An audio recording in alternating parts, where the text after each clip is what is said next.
ಅವರಿಗೆ ತಡೆಯಲಾರದ ಸಂತೋಷವಾಯಿತು. ನಸುನಗುತ್ತಿದ್ದ ಅವರ ಗಲ್ಲಗಳು ಸೌಂದರ್ಯದಿಂದ ಬೆಳಗಿದವು. ಅವರು ಅಲೌಕಿಕ ಆನಂದದಿಂದ ಅವನ ಮಹಿಮೆಯನ್ನು ಕುರಿತು ಹಾಡಲು ಪ್ರಾರಂಭಿಸಿದರು.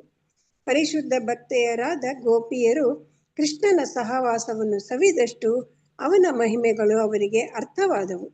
ಹೀಗೆ ಅವರು ಅವನಿಗೆ ಸ್ಪಂದಿಸಿದರು. ಕೃಷ್ಣನ ದಿವ್ಯ ಲೀಲೆಗಳ ಮಹಿಮೆಯನ್ನು ಹಾಡಿ ಅವನನ್ನು ತೃಪ್ತಿಪಡಿಸಲು ಗೋಪಿಯರು ಬಯಸಿದರು. ಕೃಷ್ಣನು ದೇವೋತ್ತಮ ಪರಮಪುರುಷ, ಎಲ್ಲ ಒಡೆಯರ ಒಡೆಯ. ಅವನು ತಮ್ಮ ವಿಷಯದಲ್ಲಿ ತೋರಿಸಿದ ಅಸಾಧಾರಣ ಕೃಪೆಗಾಗಿ ಗೋಪಿಯರು ಅವನನ್ನು ಪೂಜಿಸಲು ಬಯಸಿದರು. ರಾಸನೃತ್ಯದ ಆಯಾಸವನ್ನು ಪರಿಹರಿಸಿಕೊಳ್ಳಲು ಗೋಪಿಯರು ಕೃಷ್ಣನು ಯಮುನಾ ನದಿಯ ನೀರನ್ನು ಪ್ರವೇಶಿಸಿದರು. ಅವರು ಕೃಷ್ಣನ ದೇಹವನ್ನು ಆಲಂಗಿಸಿದುದರಿಂದ ಗೋಪಿಯರ ಕೊರಳಿನ ಲಿಲಿ ಹೂವುಗಳ ಹಾರಗಳು ತುಂಡು ತುಂಡಾಗಿದ್ದವು. ಅವರ ಸ್ತನಗಳ ಕುಂಕುಮದಿಂದ ಹೂಗಳಿಗೆ ಕೆಂಪು ಛಾಯೆ ಬಂದಿತ್ತು. ಝೇಂಕರಿಸುವ ದುಂಬಿಗಳು ಹೂಗಳಿಂದ ಜೇನನ್ನು ಪಡೆಯಲು ಮರ್ಮರ ಧ್ವನಿ ಮಾಡುತ್ತಿದ್ದವು. ಗಂಡಾನೆಯು ಅನೇಕ ಹೆಣ್ಣಾನೆಗಳೊಂದಿಗೆ ಸರೋವರವನ್ನು ಪ್ರವೇಶಿಸುವಂತೆ ಕೃಷ್ಣನು ಗೋಪಿಯರು ಯಮುನಾ ನದಿಯ ನೀರನ್ನು ಪ್ರವೇಶಿಸಿದರು. ನೀರಿನಲ್ಲಿ ಆಟವಾಡುತ್ತಾ ಪರಸ್ಪರರ ಸಹವಾಸದಲ್ಲಿ ಸುಖಿಸುತ್ತಾ ಮತ್ತು ರಾಸನೃತ್ಯದ ಆಯಾಸವನ್ನು ಪರಿಹರಿಸಿಕೊಳ್ಳುತ್ತಾ ಗೋಪಿಯರು ಕೃಷ್ಣನು ತಮ್ಮ ಪ್ರತ್ಯೇಕ ಇರುವನ್ನೇ ಮರೆತು ಬಿಟ್ಟರು. ಮುಗುಳ್ನಗೆ ನಗುತ್ತಾ ಗೋಪಿಯರು ಕೃಷ್ಣನ ದೇಹದ ಮೇಲೆ ನೀರನ್ನು ಎರಚಲು ಪ್ರಾರಂಭಿಸಿದರು. ಕೃಷ್ಣನಿಗೆ ಇದರಿಂದ ಸಂತೋಷವಾಯಿತು. ಸರಸ ಸಂಭಾಷಣೆಯಲ್ಲಿ ಮತ್ತು ನೀರನ್ನು ಎರಚುವುದರಲ್ಲಿ ಕೃಷ್ಣನು ಸಂತೋಷ ಪಡುತ್ತಿದ್ದಾಗ ಸ್ವರ್ಗಲೋಕದ ದೇವತೆಗಳು ಹೂಮಳೆಗರೆದರು. ಹೀಗೆ ದೇವತೆಗಳು ಪರಮ ಭೋಕ್ತೃವಾದ ಕೃಷ್ಣನ ಸೊಗಸಾದ ರಾಸ ನೃತ್ಯವನ್ನು ಯಮುನಾ ನದಿಯ ನೀರಿನಲ್ಲಿ ಗೋಪಿಯರೊಡನೆ ಅವನ ಲೀಲೆಗಳನ್ನು ಪ್ರಶಂಸಿಸಿದರು. ಇದರ ನಂತರ ಶ್ರೀಕೃಷ್ಣನು ಗೋಪಿಯರು ನದಿಯಿಂದ ಮೇಲಕ್ಕೆ ಬಂದು ಯಮುನಾ ತೀರದಲ್ಲಿ ನಿಧಾನವಾಗಿ ನಡೆದಾಡಲು ಪ್ರಾರಂಭಿಸಿದರು. ಸೊಗಸಾದ ತಂಗಾಳಿ ಬೀಸುತ್ತಿತ್ತು. ನೀರಿನಲ್ಲಿ ಮತ್ತು ಭೂಮಿಯ ಮೇಲೆ ಇದ್ದ ಬಗೆಬಗೆಯ ಹೂಗಳ ಕಂಪನ್ನು ಅವು ಕೊಂಡೊಯ್ಯುತ್ತಿತ್ತು. ಯಮುನಾ ತೀರದಲ್ಲಿ ನಡೆದಾಡುವಾಗ ಕೃಷ್ಣನು ಹಲವು ಬಗೆಯ ಕವನಗಳನ್ನು ಹಾಡಿದನು. ಹೀಗೆ ಕೃಷ್ಣನು ಶರದೃತುವಿನ ಹಿತವಾದ ಬೆಳದಿಂಗಳಿನಲ್ಲಿ ಗೋಪಿಯರ ಸಹವಾಸವನ್ನು ಸವಿದನು. ಹರೇ ಕೃಷ್ಣ. ಸೌಮ್ಯಶ್ರೀ ಮಾತಾಜಿ, ಕನ್ನಡ ಸೌಮ್ಯಶ್ರೀ ಮಾತಾಜಿ ಓದಿ. ಹರೇ ಕೃಷ್ಣ ಮಾತಾಜಿ. ಮಾತಾಜಿ ಸ್ಪಷ್ಟವಾಗಿ ಅಲ್ಲಿಂದ ಅಲ್ವಾ? ಶರದ್ ಋತುವಿನಲ್ಲಿ ಶರದ್ ಋತುವಿನಲ್ಲಿ ಕಾಮವು ವಿಶೇಷವಾಗಿ ಉಕ್ಕುತ್ತದೆ. ಆದರೆ ಗೋಪಿಯರೊಡನೆ ಕೃಷ್ಣನ ಸಖ್ಯದ ವಿಶಿಷ್ಟ ಸಂಗತಿ ಎಂದರೆ ಕಾಮದ ಪ್ರಶ್ನೆಯೇ ಇರಲಿಲ್ಲ. ಶುಕಮುನಿಗಳು ಭಾಗವತದಲ್ಲಿ ಸ್ಪಷ್ಟವಾಗಿ ಹೇಳಿರುವಂತೆ ಅದು ಅವರುದ್ಧ ಸೌರತ ಎಂದರೆ ಕಾಮವನ್ನು ಸಂಪೂರ್ಣವಾಗಿ ನಿಯಂತ್ರಿಸಲಾಗಿತ್ತು.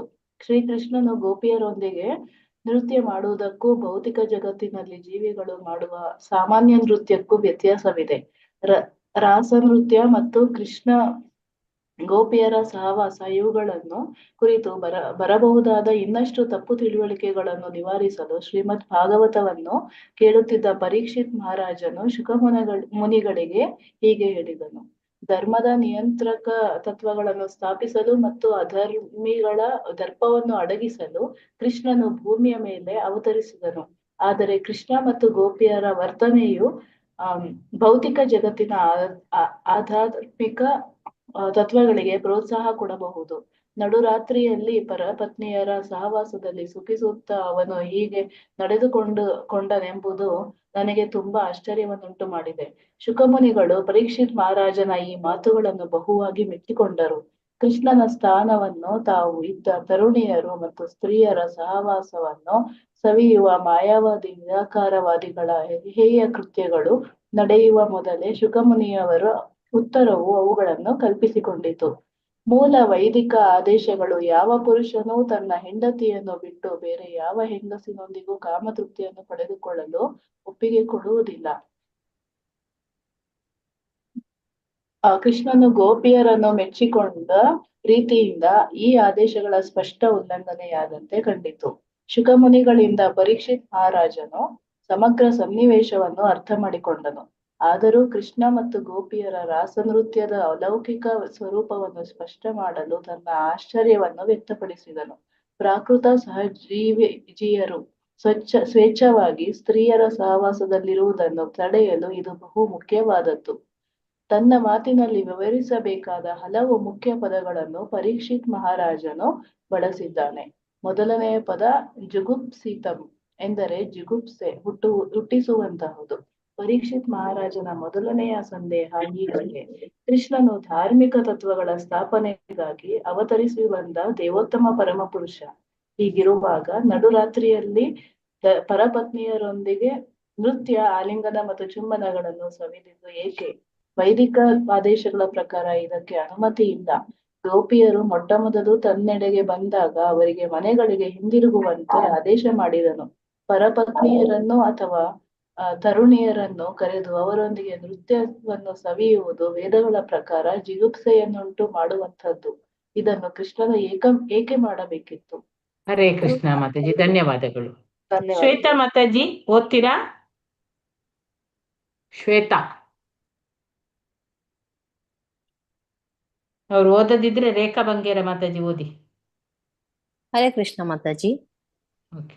ಇಲ್ಲಿ ಬಳಸಿರುವ ಇನ್ನೊಂದು ಪದ ಆಪ್ತಕಾಮ.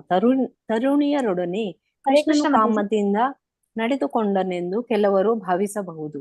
ಆದರೆ ಪರೀಕ್ಷಿತ ಮಹಾರಾಜನು ಇದು ಸಾಧ್ಯವಲ್ಲ ಎಂದು ಹೇಳಿದನು. ಕೃಷ್ಣನು ಕಾಮಿಯಾಗಲಾರ. ಮೊದಲನೆಯದಾಗಿ ವ್ಯಾವಹಾರಿಕ ಲೆಕ್ಕಾಚಾರದಂತೆ ಅವನಿಗೆ 8 ವರ್ಷ ವಯಸ್ಸು ಮಾತ್ರ. ಆ ವಯಸ್ಸಿನ ಹುಡುಗನು ಕಾಮಿಯಾಗಲಾರ. ಆಪ್ತಕಾಮ ಎಂದರೆ ದೇವೋತ್ತಮ ಪರಪುರುಷನು ಸ್ವಯಂ ತೃಪ್ತನು. ಅವನಿಗೆ ಕಾಮವಿದ್ದರೂ ಅದರ ತೃಪ್ತಿಗೆ ಇತರರ ಸಹಾಯದ ಅಗತ್ಯವಿಲ್ಲ. ಇನ್ನೊಂದು ಅಂಶವೆಂದರೆ ಅವನು ಸ್ವತಃ ಕಾಮಿಯಾಗಿಲ್ಲದಿದ್ದರೂ ಗೋಪಿಯರ ಕಾಮದಿಂದ ಅವನು ಪ್ರಚೋದಿತನಾಗಿರಬಹುದು. ಆದರೆ ಪರೀಕ್ಷಿತ ಮಹಾರಾಜನು ಇನ್ನೊಂದು ಶಬ್ದವನ್ನು ಬಳಸಿದನು: ಯದುಪತಿ. ಯದುವಂಶದಲ್ಲಿ ಅತ್ಯುನ್ನತ ವ್ಯಕ್ತಿ ಕೃಷ್ಣ ಎಂದು ಇದು ಸೂಚಿಸುತ್ತದೆ. ಯದುಕುಲದ ಅರಸರು ಬಹು ದೈವ ಭಕ್ತರು ಎಂದು ಜನರ ಭಾವನೆ.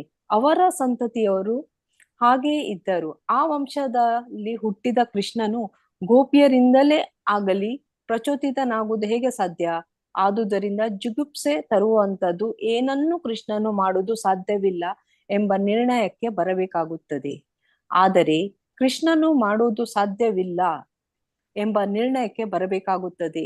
ಆದರೆ ಕೃಷ್ಣನು ಆ ರೀತಿ ಏಕೆ ನಡೆದುಕೊಂಡ ಎಂದು ಪರೀಕ್ಷಿತ್ ಮಹಾರಾಜನಿಗೆ ಸಂದೇಹವಾಯಿತು. ಕೃಷ್ಣನ ನಿಜವಾದ ಉದ್ದೇಶವೇನು?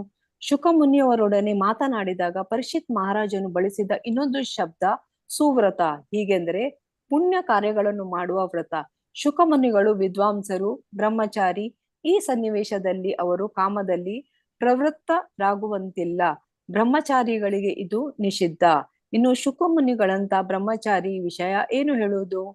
ಆದರೆ ರಾಸನೃತ್ಯದ ಸನ್ನಿವೇಶವು ಸಂದೇಹಕ್ಕೆ ಎಡೆಕೊಡುವಂತೆ ಇದ್ದುದರಿಂದ ಪರೀಕ್ಷಿತ ಮಹಾರಾಜನು ಸ್ಪಷ್ಟನೆಗಾಗಿ ಶುಕಮುನಿಗಳನ್ನು ಕೇಳಿದನು.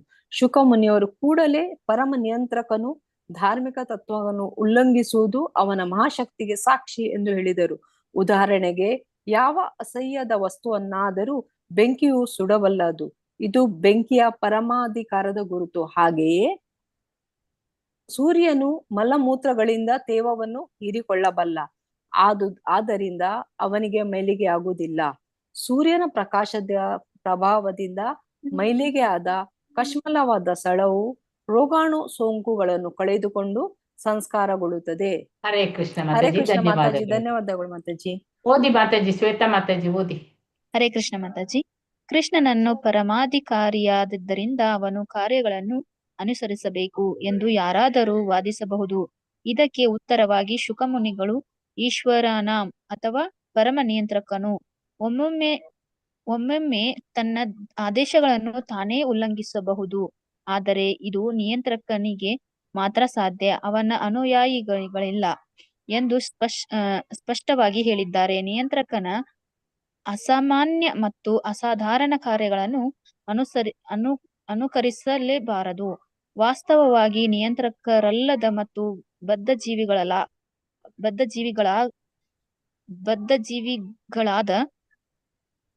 ಹಿಂಬಾಲಕರು ನಿಯಂತ್ರಣಕ್ಕ ಅಸಾಧಾರಣ ಚಟುವಟಿಕೆಗಳನ್ನು ಅನುಕರಿಸುವ ಆಲೋಚನೆಯನ್ನು ಮಾಡಬಾರದು ಎಂದು ಶುಕಮುನಿಗಳು ಎಚ್ಚರಿಸಿದರು. ಮಾಯಾವಾದಿ ತತ್ವಶಾಸ್ತ್ರವನ್ನು ತಾನೇ ದೇವರು ಅಥವಾ ಕೃಷ್ಣ ಎಂದು ಸುಳ್ಳಾಗಿ ಹೇಳಿಕೊಳ್ಳಬಹುದು, ಆದರೆ ಅವನು ವಾಸ್ತವವಾಗಿ ಕೃಷ್ಣನು ಮಾಡಿದ ಕಾರ್ಯಗಳನ್ನು ಮಾಡಲಾರ. ರಾಸ ನೃತ್ಯವನ್ನು ಹುಸಿಯಾಗಿ ಅನುಕರಿಸುವಂತೆ ಅವನು ತನ್ನ ಹಿಂಬಾಲಕನನ್ನು ಒಪ್ಪಿಸಬಹುದು, ಆದರೆ ಅವನು ಗೋವರ್ಧನಗಿರಿಯನ್ನು ಎತ್ತಲಾರ.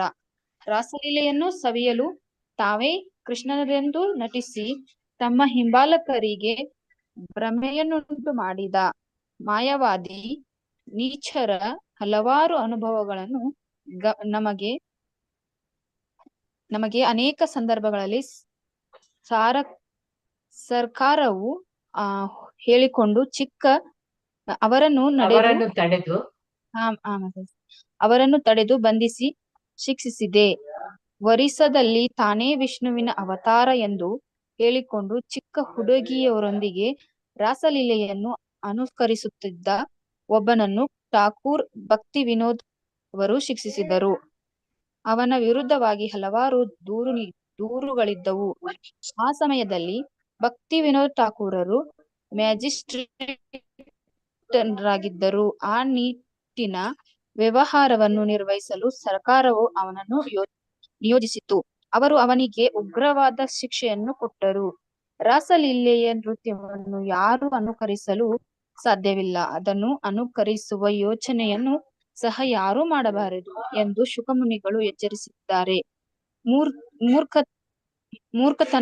ಮೂರ್ಖತನದಿಂದ ಯಾರಾದರೂ ಕೃಷ್ಣನ ರಾಸ ನೃತ್ಯವನ್ನು ಅನುಕರಿಸಲು ಪ್ರಯತ್ನಿಸಿದರೆ ಶಿವನು ವಿಷದ ಸಮುದ್ರವನ್ನೇ ಕುಡಿದವನು ಅನುಕರಿಸಲು ಬಯಸುವಂತೆ ಅವನು ಸಾಯುತ್ತಾನೆ ಎಂದು ಅವರು ಸ್ಪಷ್ಟವಾಗಿ ಹೇಳುತ್ತಾರೆ. ಶಿವನು ವಿಷಯದ ಸಾಗರವನ್ನೇ ಕುಡಿದು ಅದನ್ನು ಕಂಠದಲ್ಲಿ ಧರಿಸಿದನು.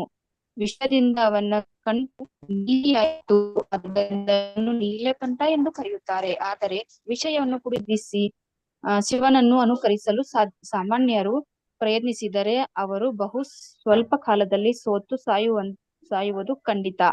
ಶ್ರೀಕೃಷ್ಣನನ್ನು ಗೋಪಿಯರೊಡನೆ ವಿಹರಿಸಿದ್ದು ವಿಶೇಷ ಸನ್ನಿವೇಶಗಳಲ್ಲಿ. ಹರೇ ಕೃಷ್ಣ ಮಾತಾಜಿ, ಧನ್ಯವಾದಗಳು ಮಾತಾಜಿ. ಉಷಾ ಮಾತಾಜಿ. ಹರೇ ಕೃಷ್ಣ.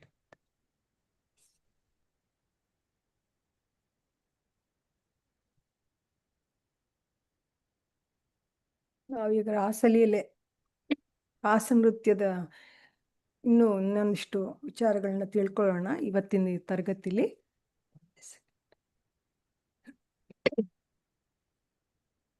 ಗೋಪಿಯರಲ್ಲಿ ಅಲ್ಲಿಂದ ಅಲ್ವಾ ಮಾತಾಜಿ? ಹೌದೌದು. ಗೋಪಿಯರಲ್ಲಿ ಕೆಲವರು ನೃತ್ಯ ಮತ್ತು ದೇಹದ ಚಲನೆಗಳಿಂದ ಆಯಾಸಗೊಂಡಾಗ ಅವರು ತಮ್ಮ ಕೈಗಳನ್ನು ಕೃಷ್ಣನ ಭುಜಗಳ ಮೇಲೆ ಇರಿಸಿದರು. ನಾವು ಚೆನ್ನಾಗಿ ತಿಳ್ಕೊಬೇಕು, ಈ ರಾಸ ನೃತ್ಯ ರಾಸಲೀಲೆ ಇದೆಲ್ಲ ಆಧ್ಯಾತ್ಮಿಕವಾದದ್ದು, ಭೌತಿಕವಾದದ್ದಲ್ಲ. ನಾವು ನಮ್ಮ ಲೆವೆಲ್ಗೆ ನಾವು ಎಂದೂ ಇದನ್ನ ಹೋಲಿಸ್ಕೊಳ್ಳಬಾರ್ದು, ಯೋಚನೆನೂ ಮಾಡಬಾರ್ದು. ಸೊ ಇಲ್ಲಿ ಏನು ಹೇಳ್ತಾ ಇದ್ದಾರೆ, ಗೋಪಿಯರಿಗೆ ಅದು ನೃತ್ಯ ಮಾಡಿ ಆಯಾಸ ಆದಾಗ ಕೃಷ್ಣನ ಭುಜದ ಮೇಲೆ ಕೈ ಇರಿಸಿದರು ಅಂತ. ಆಗ ಅವರ ಕೂದಲು ಬಿಚ್ಚಿ ಹೂಗಳು ನೆಲಕ್ಕೆ ಬಿದ್ದವು. ಅವರು ಕೃಷ್ಣನ ಭುಜದ ಮೇಲೆ ಕೈಯನ್ನಿಟ್ಟಾಗ ತಾವರೆ ಇತರ ಸುಗಂಧ ಪುಷ್ಪಗಳು ತಮ್ಮ ಶ್ರೀಗಂಧಗಳಿಂದಾಗಿ ಅವನ ದೇಹದಿಂದ ಹೊರಹೊಮ್ಮುತ್ತಿದ್ದ ಸುವಾಸನೆಗೆ ಅವರು ಮನಸೋತರು. ಆ ಪರಿಮಳ, ಹೂವಿನ ಪರಿಮಳ ಬರುತ್ತಲ್ಲ, ಅದರಿಂದ ಅವ್ರಿಗೊಂಥರ ಮನಸ್ಸು ಇದಾಗುತ್ತೆ, ಖುಷಿ ಆಗುತ್ತೆ. ಅವರಲ್ಲಿ ಅವನ ಆಕರ್ಷಣೆಯು ತುಂಬಿ ಹೋಯಿತು. ಅವ್ರಿಗೆ ಕೃಷ್ಣನ ಬಗ್ಗೆ ತುಂಬ ಆಕರ್ಷಣೆ ಜಾಸ್ತಿ ಆಗುತ್ತೆ. ಅವರು ಇನ್ನೊಬ್ಬರನ್ನು ಚುಂಬಿಸಲು ಪ್ರಾರಂಭಿಸಿದರು, ಒಬ್ಬರನ್ನೊಬ್ಬರು ಚುಂಬಿಸಲು ಪ್ರಾರಂಭಿಸಿದರು. ಕೆಲವರು ಕೃಷ್ಣನ ಕೆನ್ನೆಗೆ ತಮ್ಮ ಕೆನ್ನೆಯನ್ನಿಟ್ಟರು. ಕೃಷ್ಣನು ತನ್ನ ಬಾಯಿಯಿಂದ ಅಗೆದ ತಾಂಬೂಲವನ್ನು ಕೊಡಲು ಪ್ರಾರಂಭಿಸಿದ. ಅವರು ಮುತ್ತು ಕೊಟ್ಟು ತಮ್ಮ ಬಾಯ ತಾಂಬೂಲದೊಂದಿಗೆ ವಿನಿಮಯ ಮಾಡಿಕೊಂಡು ಸಂತೋಷಪಟ್ಟರು.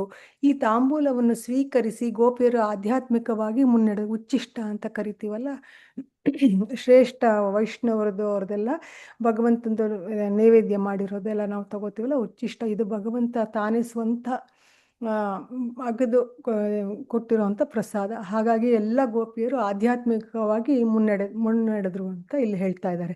ಬಹಳ ಹೊತ್ತು ಹಾಡಿ, ಸ್ವಲ್ಪ ಮೇಲೆ ಮಾಡಿ ಮಾತಾಜಿ.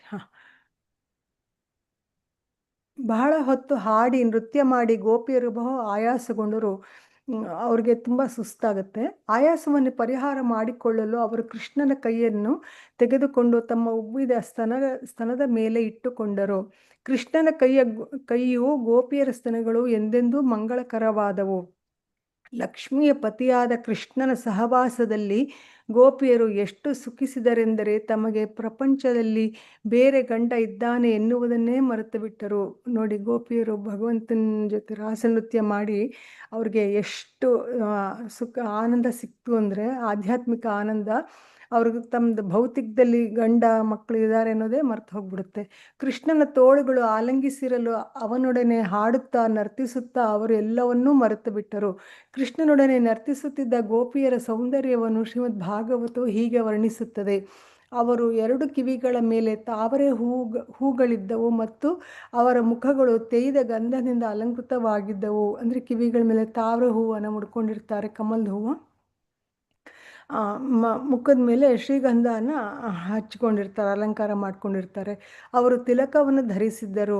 ಮುಗುಳ್ನಿಗೆ ನಗುತ್ತಿದ್ದ ಅವರ ಬಾಯಿಯ ಮೇಲೆ ಬೆವರು ಹನಿಗಳಿದ್ದವು. ಕಾಲಂದಿಗೆ ಮತ್ತು ಬಳೆಗಳ ಝಣಝಣ ಶಬ್ದವಾಗುತ್ತಿತ್ತು.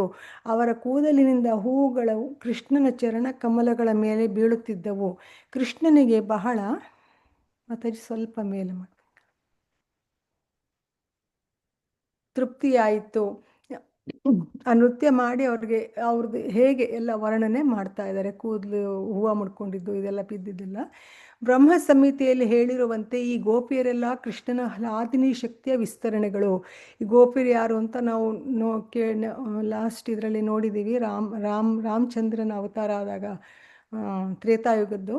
ಇವರೆಲ್ಲರೂ ಭಗವಂತನ ಹ್ಲಾದಿನಿ ಶಕ್ತಿ ಅಂದರೆ ಆನಂದ ಶಕ್ತಿ, ಆ ಶಕ್ತಿಯ ವಿಸ್ತರಣೆಗಳಿವರು. ಅವರ ದೇಹಗಳನ್ನು ಕೈಯಿಂದ ಮುಟ್ಟಿ ಅವರ ಆಕರ್ಷಕ ಕಣ್ಣುಗಳನ್ನು ನೋಡುತ್ತಾ ಕೃಷ್ಣನು ಮಗುವು ಕನ್ನಡಿಯಲ್ಲಿ ತನ್ನ ಪ್ರತಿಬಿಂಬದ ಜೊತೆ ಆಡಿ ಸಂತೋಷ ಪಡುವಂತೆ ಸಂತೋಷಿಸಿದ. ನೋಡಿ, ಭಗವಂತನಿಗೂ ಖುಷಿ ಆಗುತ್ತೆ. ಪುಟ್ಟ ಮಕ್ಕಳು ಕನ್ನಡಿ ಕೊಟ್ಟರೆ ಅವ್ರ ಮುಖ ಅವರೇ ನೋಡಿಕೊಂಡು ಏನೇನೋ ಹೀಗೆಲ್ಲ ಅಲಂಕಾರಗಳು ಮಾಡ್ಕೊಂಡು ನಗ್ತಿರ್ತಾರಲ್ಲ, ಹಾಗೆ ಖುಷಿ ಆಗುತ್ತಲ್ಲ ಹಾಗೆ. ಕೃಷ್ಣನು ಅವನ ದೇಹಗಳ ವಿವಿಧ ಭಾಗಗಳನ್ನು ಮುಟ್ಟುತ್ತಿದ್ದಾಗ ಗೋಪಿಯರಲ್ಲಿ ಆಧ್ಯಾತ್ಮಿಕ ಶಕ್ತಿ ಉಕ್ಕಿ ಹರಿಯಿತು.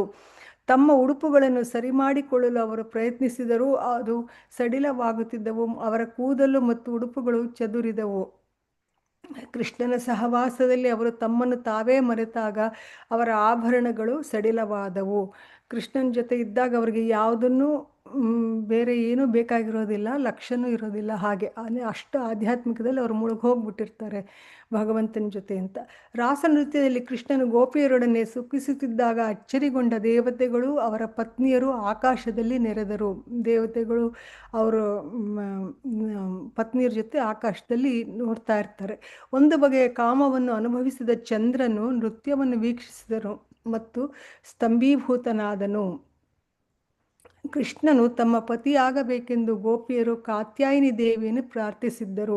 ಇದು ಹೀಗೆ ನೋಡಿ, ಅವರು ಗೋಪಿಯರೆಲ್ಲ ಕಾತ್ಯಾಯಿನಿ ಅಂದರೆ ಪಾರ್ವತಿ, ಆ ದೇವಿನ ಪ್ರಾರ್ಥನೆ ಮಾಡಿಕೊಂಡು ಪೂಜೆ ಮಾಡಿಬಿಟ್ಟು ಕೃಷ್ಣನೇ ನಮಗೆ ಗಂಡ ಆಗಬೇಕು ಅಂತ ಪ್ರಾರ್ಥನೆ ಮಾಡಿ ಪೂಜೆ ಮಾಡಿರ್ತಾರೆ. ಎಷ್ಟು ಮಂದಿ ಗೋಪಿಯರಿದ್ದರೋ ಅಷ್ಟು ರೂಪಗಳಲ್ಲಿ ತನ್ನನ್ನು ವಿಸ್ತರಿಸಿಕೊಂಡು ಕೃಷ್ಣನು ಗಂಡನಂತೆಯೇ ಅವರೊಡನೆ ಸುಖಿಸಿ ಅವರ ಬಯಕೆಗಳನ್ನು ತೃಪ್ತಿಪಡಿಸಿದನು. 16,108 ಗೋಪಿಯರು ಅಂತ ಹೇಳ್ತಾರಲ್ವ, ಅಷ್ಟು ವಿಸ್ತರಣೆ ಭಗವಂತ ಆಗ್ತಾನೆ. ಕೃಷ್ಣನು ಆತ್ಮಾರಾಮ ಎಂದು ಶುಕಮುನಿಗಳು ಹೇಳಿದ್ದಾರೆ. ಅವನ ತೃಪ್ತಿಗೆ ಬೇರೆ ಯಾರ ಅಗತ್ಯವೂ ಇಲ್ಲ. ಅಂದರೆ ಭಗವಂತ ಇದೆಲ್ಲ ಮಾಡಿದಕ್ಕೆ ಅವನ ತೃಪ್ತಿಗಲ್ಲ, ಅವನು ಆತ್ಮಾರಾಮ ಅಂದರೆ ಅವನು ತನ್ನಷ್ಟಕ್ಕೆ ತಾನೇ ಸಂತೋಷವಾಗಿರ್ತಾನೆ. ಇದು ಗೋಪಿಯರಿಗೆ ಸಂತೋಷ ಪಡಿಸೋದಕ್ಕೋಸ್ಕರ, ಆಧ್ಯಾತ್ಮಿಕದಲ್ಲನ್ನು ಮುಂದುವರಿಸೋದಕ್ಕೋಸ್ಕರ ಅವನು ಈ ಥರ ಮಾಡ್ತಾನೆ ಅಂತ. ಗೋಪಿಯರು ಕೃಷ್ಣನು ತನ್ನ ಪತಿಯಾಗಬೇಕೆಂದು ಬಯಸಿದುದರಿಂದ ಅವರ ಅಪೇಕ್ಷೆಗಳನ್ನು ಪೂರೈಸಿದನು. ತನ್ನೊಡನೆ ನರ್ತಿಸಿ ಗೋಪಿಯರಿಗೆ ಆಯಾಸವಾಯಿತು ಎಂದು ಕಂಡಾಗ ಕೂಡಲೇ ಅವನು ಅವರ ಆಯಾಸವನ್ನು ಪರಿಹಾರವಾಗುವಂತೆ ತನ್ನ ಕೈಗಳಿಂದ ಅವರ ಮುಖಗಳನ್ನು ಸವರಿದನು.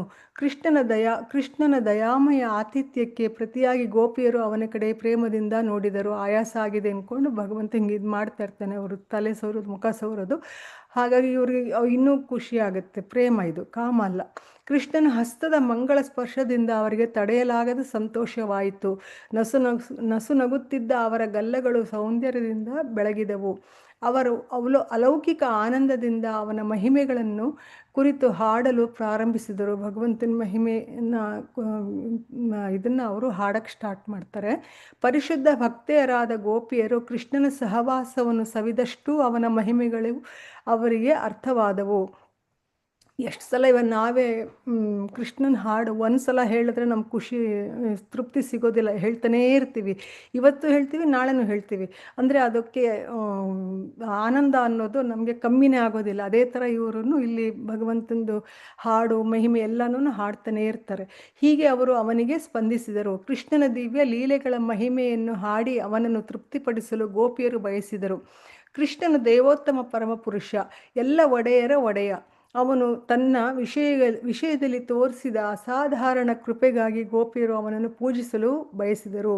ಅವನು ಕೃಪೆ ತೋರಿಸಿ ನಮ್ಮ ಜೊತೆ ರಾಸನೃತ್ಯ ಮಾಡ್ದ, ನಮ್ಮ ಗಂಡನಾಗಬೇಕು ಅಂತ ನಾವು ಕಾತ್ಯಾಯಿನಿ ದೇವಿನ ಪೂಜೆ ಮಾಡಿದ್ವಲ್ಲ, ಹಾಗಾಗಿ ಅವ್ರಿಗೆ ತುಂಬ ಒಂಥರ ತೃಪ್ತಿ ಆಗಿಬಿಟ್ಟು ಪೂಜೆ ಮಾಡೋಕ್ಕೆ ಸ್ಟಾರ್ಟ್ ಮಾಡ್ತಾರೆ. ರಾಸನೃತ್ಯದ ಆಯಾಸವನ್ನು ಪರಿಹರಿಸಿಕೊಳ್ಳಲು ಗೋಪಿಯರು ಕೃಷ್ಣನು ಯಮುನಾ ನದಿಯ ನೀರನ್ನು ಪ್ರವೇಶಿಸಿದರು. ರಾಸನೃತ್ಯ ಮಾಡಿ ಅವ್ರಿಗೆ ಆಯಾಸ ಆಗಿರುತ್ತಲ್ಲ, ಹಾಗಾಗಿ ಯಮುನಾ ನದಿ ಹತ್ರ ಹೋಗ್ತಾರೆ. ಅವರು ಕೃಷ್ಣನ ದೇಹವನ್ನು ಆಲಂಗಿಸಿದ್ದರಿಂದ ಗೋಪಿಯರ ಕೊರಳಿನ ಲಿಲ್ಲಿ ಹೂಗಳ ಹಾರಗಳು ತುಂಡು ತುಂಡಾಗಿದ್ದವು. ಲಿಲ್ಲಿ ಅನ್ನೋದೊಂದು ಹೂವು ಟ್ಯೂಬ್ಯುಲರ್ ಥರ ಇರುತ್ತೆ, ಅದೆಲ್ಲ ತುಂಡು ತುಂಡಾಗಿ ಬಿದೋಗುತ್ತಂತೆ. ಅವರ ಸ್ತನಗಳ ಕುಂಕುಮದಿಂದ ಹೂಗಳಿಗೆ ಕೆಂಪು ಛಾಯೆ ಬಂದಿತ್ತು. ಝೇಂಕರಿಸುವ ದುಂಬಿಗಳು ಹೂಗಳಿಂದ ಜೇನನ್ನು ಪಡೆಯುವ ಮರ್ಮರ ಧ್ವನಿ ಮಾಡುತ್ತಿದ್ದವು. ಗಂಡಾನೆಯು ಅನೇಕ ಹೆಣ್ಣಾನೆಗಳೊಂದಿಗೆ ಸರೋವರವನ್ನು ಪ್ರವೇಶಿಸುವಂತೆ ಕೃಷ್ಣನು ಗೋಪಿಯರು ಯಮುನಾ ನದಿಯ ನೀರನ್ನು ಪ್ರವೇಶಿಸಿದರು. ಎಲ್ಲ ಯಮುನಾ ನದಿ ನೀರೊಳಗೆ ಹೋಗ್ತಾರೆ. ನೀರಿನಲ್ಲಿ ಆಟವಾಡುತ್ತಾ ಪರಸ್ಪರರ ಸಹವಾಸದಲ್ಲಿ ಸುಖಿಸುತ್ತಾ ಮತ್ತು ರಾಸನೃತ್ಯದ ಆಯಾಸವನ್ನು ಪರಿಹರಿಸಿಕೊಳ್ಳುತ್ತಾ ಗೋಪಿಯರು ಕೃಷ್ಣನು ತಮ್ಮ ಪ್ರತ್ಯೇಕ ಇರವನ್ನೇ ಮರೆತು ಬಿಟ್ಟರು. ಅಲ್ಲಿ ಯಮುನಾ ನದಿ ಇದರಲ್ಲಿ ಆಟ ಆಡ್ತಾ ಅವ್ರಿಗೆ ಆಯಾಸ, ರಾಸನೃತ್ಯದ ಆಯಾಸ ಫುಲ್ಲು ಹೊರಟೋಗುತ್ತೆ, ಅದಕ್ಕೆ ಜ್ಞಾಪಕನೇ ಇರೋದಿಲ್ಲ. ಮುಗುಳ್ನಗೆ ನಗುತ್ತಾ ಗೋಪಿಯರು ಕೃಷ್ಣನ ದೇಹದ ಮೇಲೆ ನೀರನ್ನು ಎರಚಲು ಪ್ರಾರಂಭಿಸಿದರು. ಕೃಷ್ಣನಿಗೆ ಇದರಿಂದ ಸಂತೋಷವಾಯಿತು.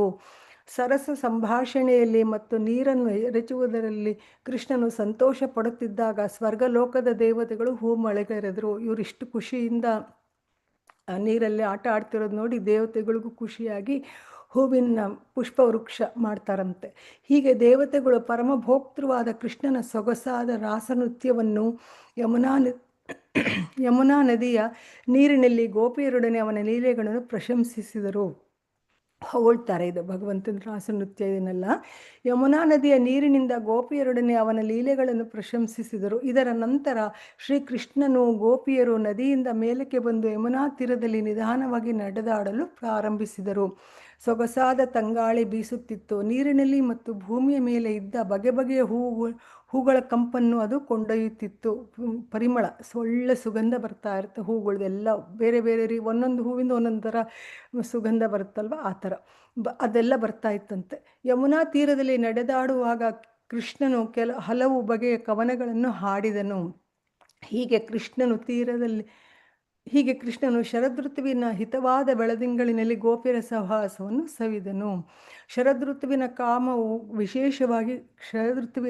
ಕಾಮವು ವಿಶೇಷವಾಗಿ ಉಕ್ಕುತ್ತದೆ. ಆದರೆ ಗೋಪಿಯರೊಡನೆ ಕೃಷ್ಣನ ಸಖ್ಯದ ವಿಶಿಷ್ಟ ಸಂಗತಿ ಎಂದರೆ ಕಾಮದ ಪ್ರಶ್ನೆಯೇ ಇರಲಿಲ್ಲ.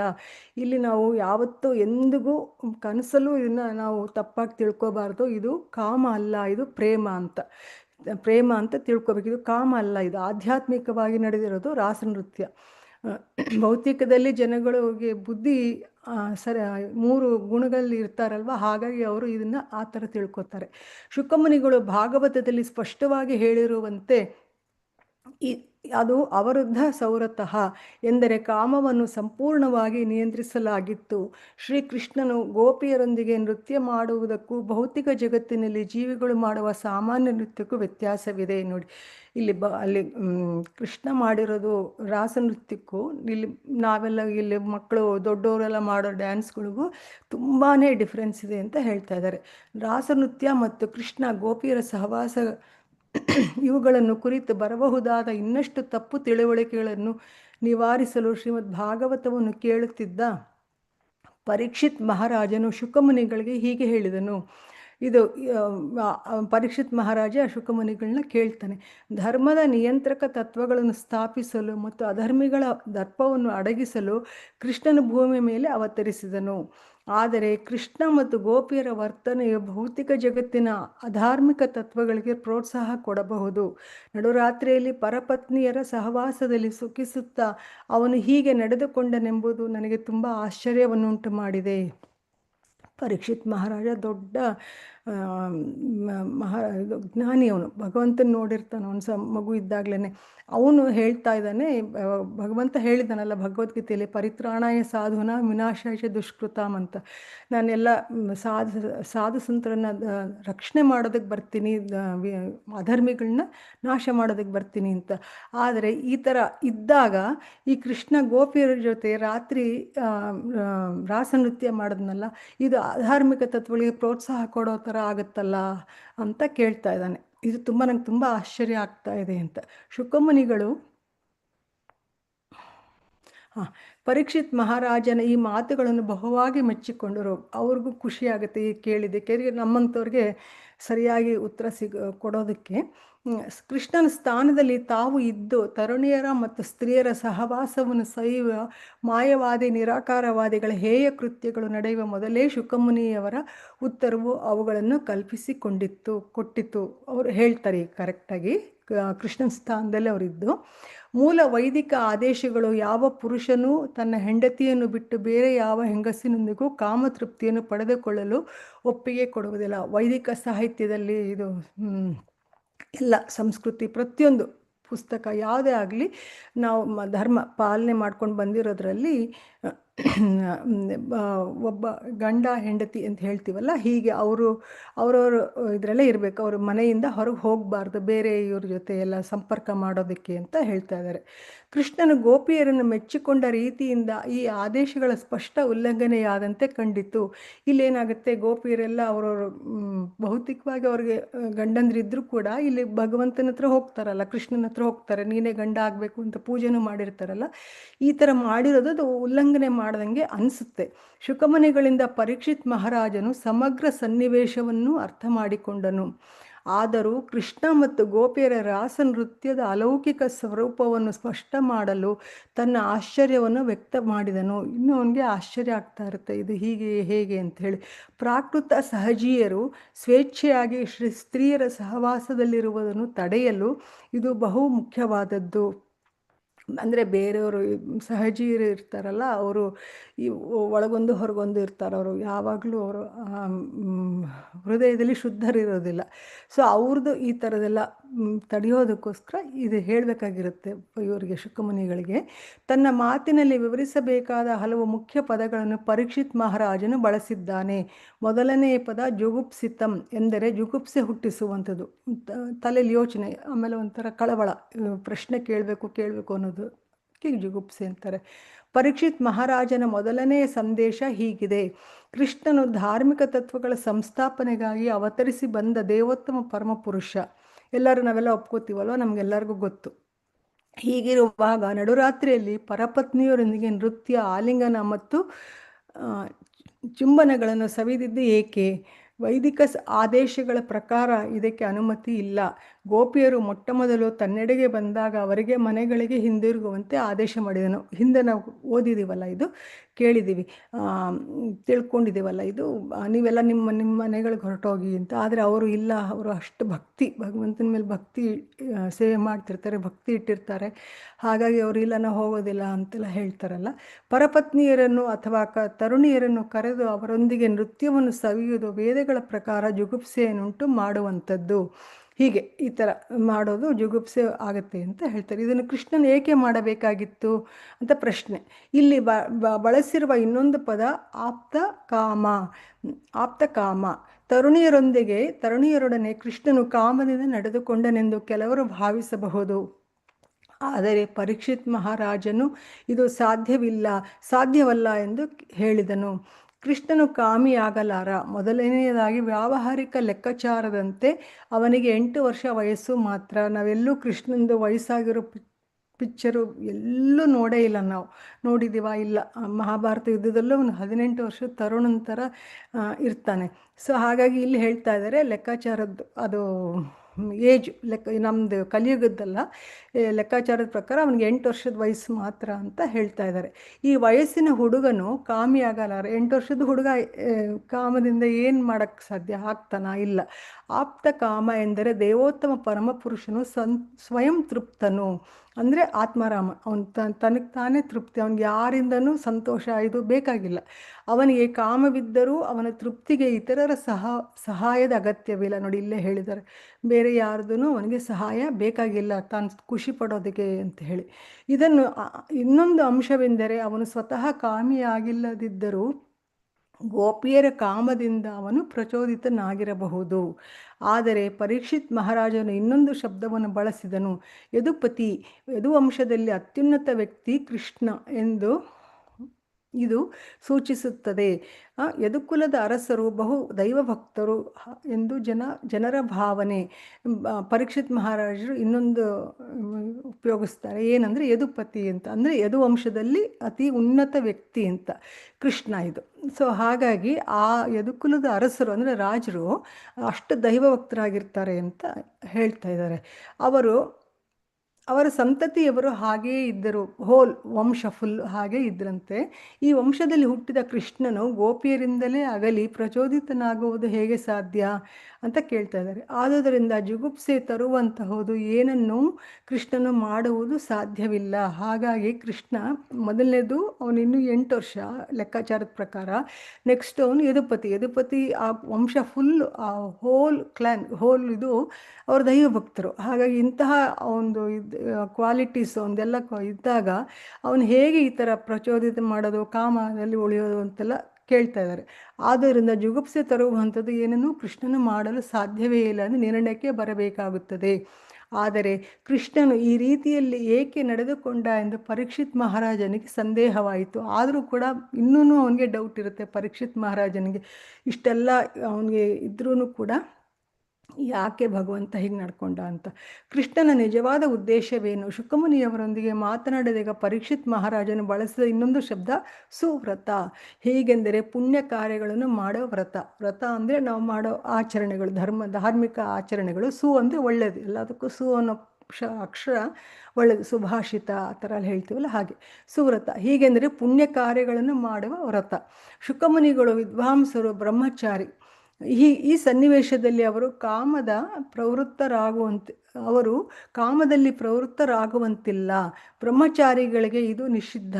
ಅಂದರೆ ಶುಕಮುನಿಗಳು ಅವರು ಮುಕ್ತಾತ್ಮರು, ಅವರು ಈ ಬ್ರಹ್ಮಚಾರಿಗಳು. ಸೊ ಬ್ರಹ್ಮಚಾರಿಗಳಾದವ್ರಿಗೆ ಈ ಥರದ್ದೆಲ್ಲ ಕಾಮ ಇದು ಯಾವುದನ್ನು ಅವ್ರ ಹತ್ರನೂ ಬರೋದಿಲ್ಲ. ಇನ್ನು ಶುಕಮುನಿಗಳಂತಹ ಬ್ರಹ್ಮಚಾರಿ ವಿಷಯ ಏನು ಹೇಳುವುದು? ಆದರೆ ರಾಸನೃತ್ಯದ ಸನ್ನಿವೇಶವು ಸಂದೇಹಕ್ಕೆ ಎಡೆಗೊಡುವಂತೆ ಇದ್ದುದರಿಂದ ಪರೀಕ್ಷಿತ್ ಮಹಾರಾಜನು ಸ್ಪಷ್ಟನೆಗಾಗಿ ಶುಕಮುನಿಗಳನ್ನು ಕೇಳಿದನು. ಈ ರಾಸನೃತ್ಯದ ಹೋಲ್ ಇದು ಸನ್ನಿವೇಶ ಸಂದೇಶ ಪಡೋವಂಥದ್ದೇ ಇರೋದರಿಂದ ಶುಕಮುನಿ ಮತ್ತೆ ಪರೀಕ್ಷಿತ್ ಮಹಾರಾಜ ಕರೆಕ್ಟಾಗಿ ಸ್ಪಷ್ಟನೆ ನನಗೆ ಕ್ಲಿಯರಾಗಿ ಗೊತ್ತಾಗಬೇಕು ಅಂತ ಹೇಳಿ ಶುಕಮುನಿಗಳನ್ನ ಕೇಳ್ತಾರೆ. ಶುಕಮುನಿಯವರು ಕೂಡಲೇ ಪರಮ ನಿಯಂತ್ರಕನು ಧಾರ್ಮಿಕ ತತ್ವಗಳನ್ನು ಉಲ್ಲಂಘಿಸುವುದು ಅವನ ಮಹಾಶಕ್ತಿಗೆ ಸಾಕ್ಷಿ ಎಂದು ಹೇಳಿದರು. ಉದಾಹರಣೆಗೆ, ಯಾವ ಅಸಹ್ಯದ ವಸ್ತುವಾದರೂ ಬೆಂಕಿಯು ಸುಡಬಲ್ಲದು ಅಲ್ವಾ? ನಾವು ಬೆಂಕಿಗೆ ಏನು ಒಳ್ಳೇದು ಹಾಕಿದ್ರೂ ಅದು ಸುಟ್ಟು ಬಿಸಾಕುತ್ತೆ, ಏನಾದ್ರು ಕೆಟ್ಟದ್ದು ಹಾಕಿದ್ರೂ ಸುಟ್ಟು ಬಿಸಾಕುತ್ತೆ. ಆ ಥರ ಇದು ಬೆಂಕಿಯ ಪರಮಾಧಿಕಾರದ ಗುರುತು. ಅದು ಬೆಂಕಿದ ಧರ್ಮ, ಅದು ಬೆಂಕಿ ಮಾಡೋದೇ ಆ ಕೆಲಸ. ಹಾಗೆಯೇ ಸೂರ್ಯನು ಮಲಮೂತ್ರಗಳಿಂದ ತೇವವನ್ನು ಹೀರಿಕೊಳ್ಳಬಲ್ಲ. ನಾವು ಎಷ್ಟೊಂದು ನೋಡಿದ್ದೀವಲ್ವ ರೋಡಲ್ಲೆಲ್ಲ, ಎಲ್ಲ ಏನು ಹೇಸಿಗೆ ಇದ್ದರೂ ಕೂಡ ಬಿಸಿಲು ಬಂದಾಗ ಎಲ್ಲ ಅದು ಹೀರ್ಕೊಂಡು ಹಾಗನ್ಬಿಟ್ಟು ಭಗವಂತ ಅದನ್ನೆಲ್ಲ ಹೀರ್ಕೊಂಡಿದ್ದಾನೆ ಅಂದ್ಬಿಟ್ಟು, ಆಗ ಸೂರ್ಯನಾರಾಯಣ ಹೀರ್ಕೊಂಡಿದ್ದಾನೆ ಅಂದ್ಬಿಟ್ಟು ಅವನು ಗಲೀಜಾಗ್ತಾನೆ? ಅವನು ಇಲ್ಲ. ಹಾಗೆ ಅದರಿಂದ ಅವನಿಗೆ ಮೈಲಿಗೆಯಾಗುವುದಿಲ್ಲ. ಸೂರ್ಯನ ಪ್ರಕಾಶದ ಪ್ರಭಾವದಿಂದ ಮೈಲಿಗೆಯಾದ ಕಶ್ಮಲವಾದ ಸ್ಥಳವು ರೋಗಾಣು ಸೋಂಕುಗಳನ್ನು ಕಳೆದುಕೊಂಡು ಸಂಸ್ಕಾರಗೊಳ್ಳುತ್ತದೆ ಅಲ್ವಾ? ಆ ಜಾಗ ಎಲ್ಲ ಏನು ಅಲ್ಲಿ ಇತ್ತ ಆ ಥರ ಹೇಸಿಗೆ ಅನ್ನೋದೇ ಗೊತ್ತಾಗೋದಿಲ್ಲ. ಆ ಥರ ಅಷ್ಟು ಕ್ಲೀನ್ ಮಾಡಿಬಿಡ್ತಾನೆ ಸೂರ್ಯ. ಹಾಗಾಗಿ ಅವನಿಗೇನು ಹತ್ತೋದಿಲ್ಲ. ಆದರೆ ಅದು ಒಳ್ಳೇದು ಮಾಡಿರೋದು ಆ ಸಂಸ್ಕಾರ ಆಗುತ್ತೆ ಅಂತ ಹೇಳ್ತಾ ಇದ್ದಾರೆ. ಕೃಷ್ಣನು ಪರಮಾಧಿಕಾರಿಯಾದದ್ದರಿಂದ ಅವನ ಕಾರ್ಯಗಳನ್ನು ಅನುಕರಿಸಬೇಕು ಎಂದು ಯಾರಾದರೂ ವಾದಿಸಬಹುದು. ಸೊ ಕೃಷ್ಣನ ಅನುಕರಣೆ ಮಾಡಬಹುದು ಅಂತ ಯಾರಾದರೂ ವಾದ ಮಾಡ್ಬೋದು ಅಂತ ಹೇಳಿ, ಇದಕ್ಕೆ ಉತ್ತರವಾಗಿ ಶುಕಮುನಿಗಳು ಈಶ್ವರನಾಂ ಅಥವಾ ಪರಮ ನಿಯಂತ್ರಕನು ಒಮ್ಮೊಮ್ಮೆ ತನ್ನ ಆದೇಶಗಳನ್ನು ತಾನೇ ಉಲ್ಲಂಘಿಸಬಹುದು. ಆದರೆ ಇದು ನಿಯಂತ್ರಕನಿಗೆ ಮಾತ್ರ ಸಾಧ್ಯ. ಪರಮ ನಿಯಂತ್ರಕ ಭಗವಂತ ಅವನ ಅನುಯಾಯಿಗಳಿಗಲ್ಲ ಎಂದು ಸ್ಪಷ್ಟವಾಗಿ ಹೇಳಿದ್ದಾರೆ. ನಿಯಂತ್ರಕನ ಅಸಾಮಾನ್ಯ ಮತ್ತು ಅಸಾಧಾರಣ ಕಾರ್ಯಗಳನ್ನು ಅನುಕರಿಸಲೇಬಾರದು. ನಾವು ಯಾವತ್ತೂ ಯಾರನ್ನು ಶ್ರೇಷ್ಠ ವ್ಯಕ್ತಿಗಳನ್ನಾಗಲಿ ಇವ್ರನ್ನಾಗಲಿ ಅನುಕರಣೆ ಮಾಡೋಕ್ಕೆ ಹೋಗಬಾರ್ದು. ವೈಷ್ಣವ್ರನ್ನೆಲ್ಲ ಅನುಸರಿಸ್ಬೇಕಷ್ಟೆ. ವಾಸ್ತವವಾಗಿ ನಿಯಂತ್ರಕರಲ್ಲದ ಮತ್ತು ಬದ್ಧ ಜೀವಿಗಳಾದ ಮಾತಾಜಿ ಸ್ವಲ್ಪ ಮೇಲ್ ಮಾಡಿ, ಹಿಂಬಾಲಕರು ನಿಯಂತ್ರಕನ ಅಸಾಧಾರಣ ಚಟುವಟಿಕೆಗಳನ್ನು ಅನುಕರಿಸುವ ಆಲೋಚನೆಯನ್ನು ಮಾಡಬಾರದು ಎಂದು ಶುಕಮುನಿಗಳು ಎಚ್ಚರ ಕೊಡ್ತಾ ಇದ್ದಾರೆ, ವಾರ್ನಿಂಗ್ ಮಾಡ್ತಾ ಇದ್ದಾರೆ. ನಾವು ಎಂದೂ ಯಾರನ್ನು ಅನುಕರಣೆ ಮಾಡೋಕ್ಕೆ ಹೋಗಬಾರ್ದು. ಕೃಷ್ಣ ಹೀಗೆ ಮಾಡ್ದ ಅಂದ್ಬಿಟ್ಟು ನಾವು ಗೋವರ್ಧನಗಿರಿ ಎತ್ತಕ್ಕಾಗತ್ತಾ? ಇಲ್ಲ. ಹಾಗೆ ಆ ಥರದ ಎಷ್ಟೊಂದು ಭಗವಂತನ ಲೀಲೆಗಳನ್ನ ನಾವು ಯಾವುದನ್ನು ಏನು ಮಾಡೋಕ್ಕಾಗೋದಿಲ್ಲ.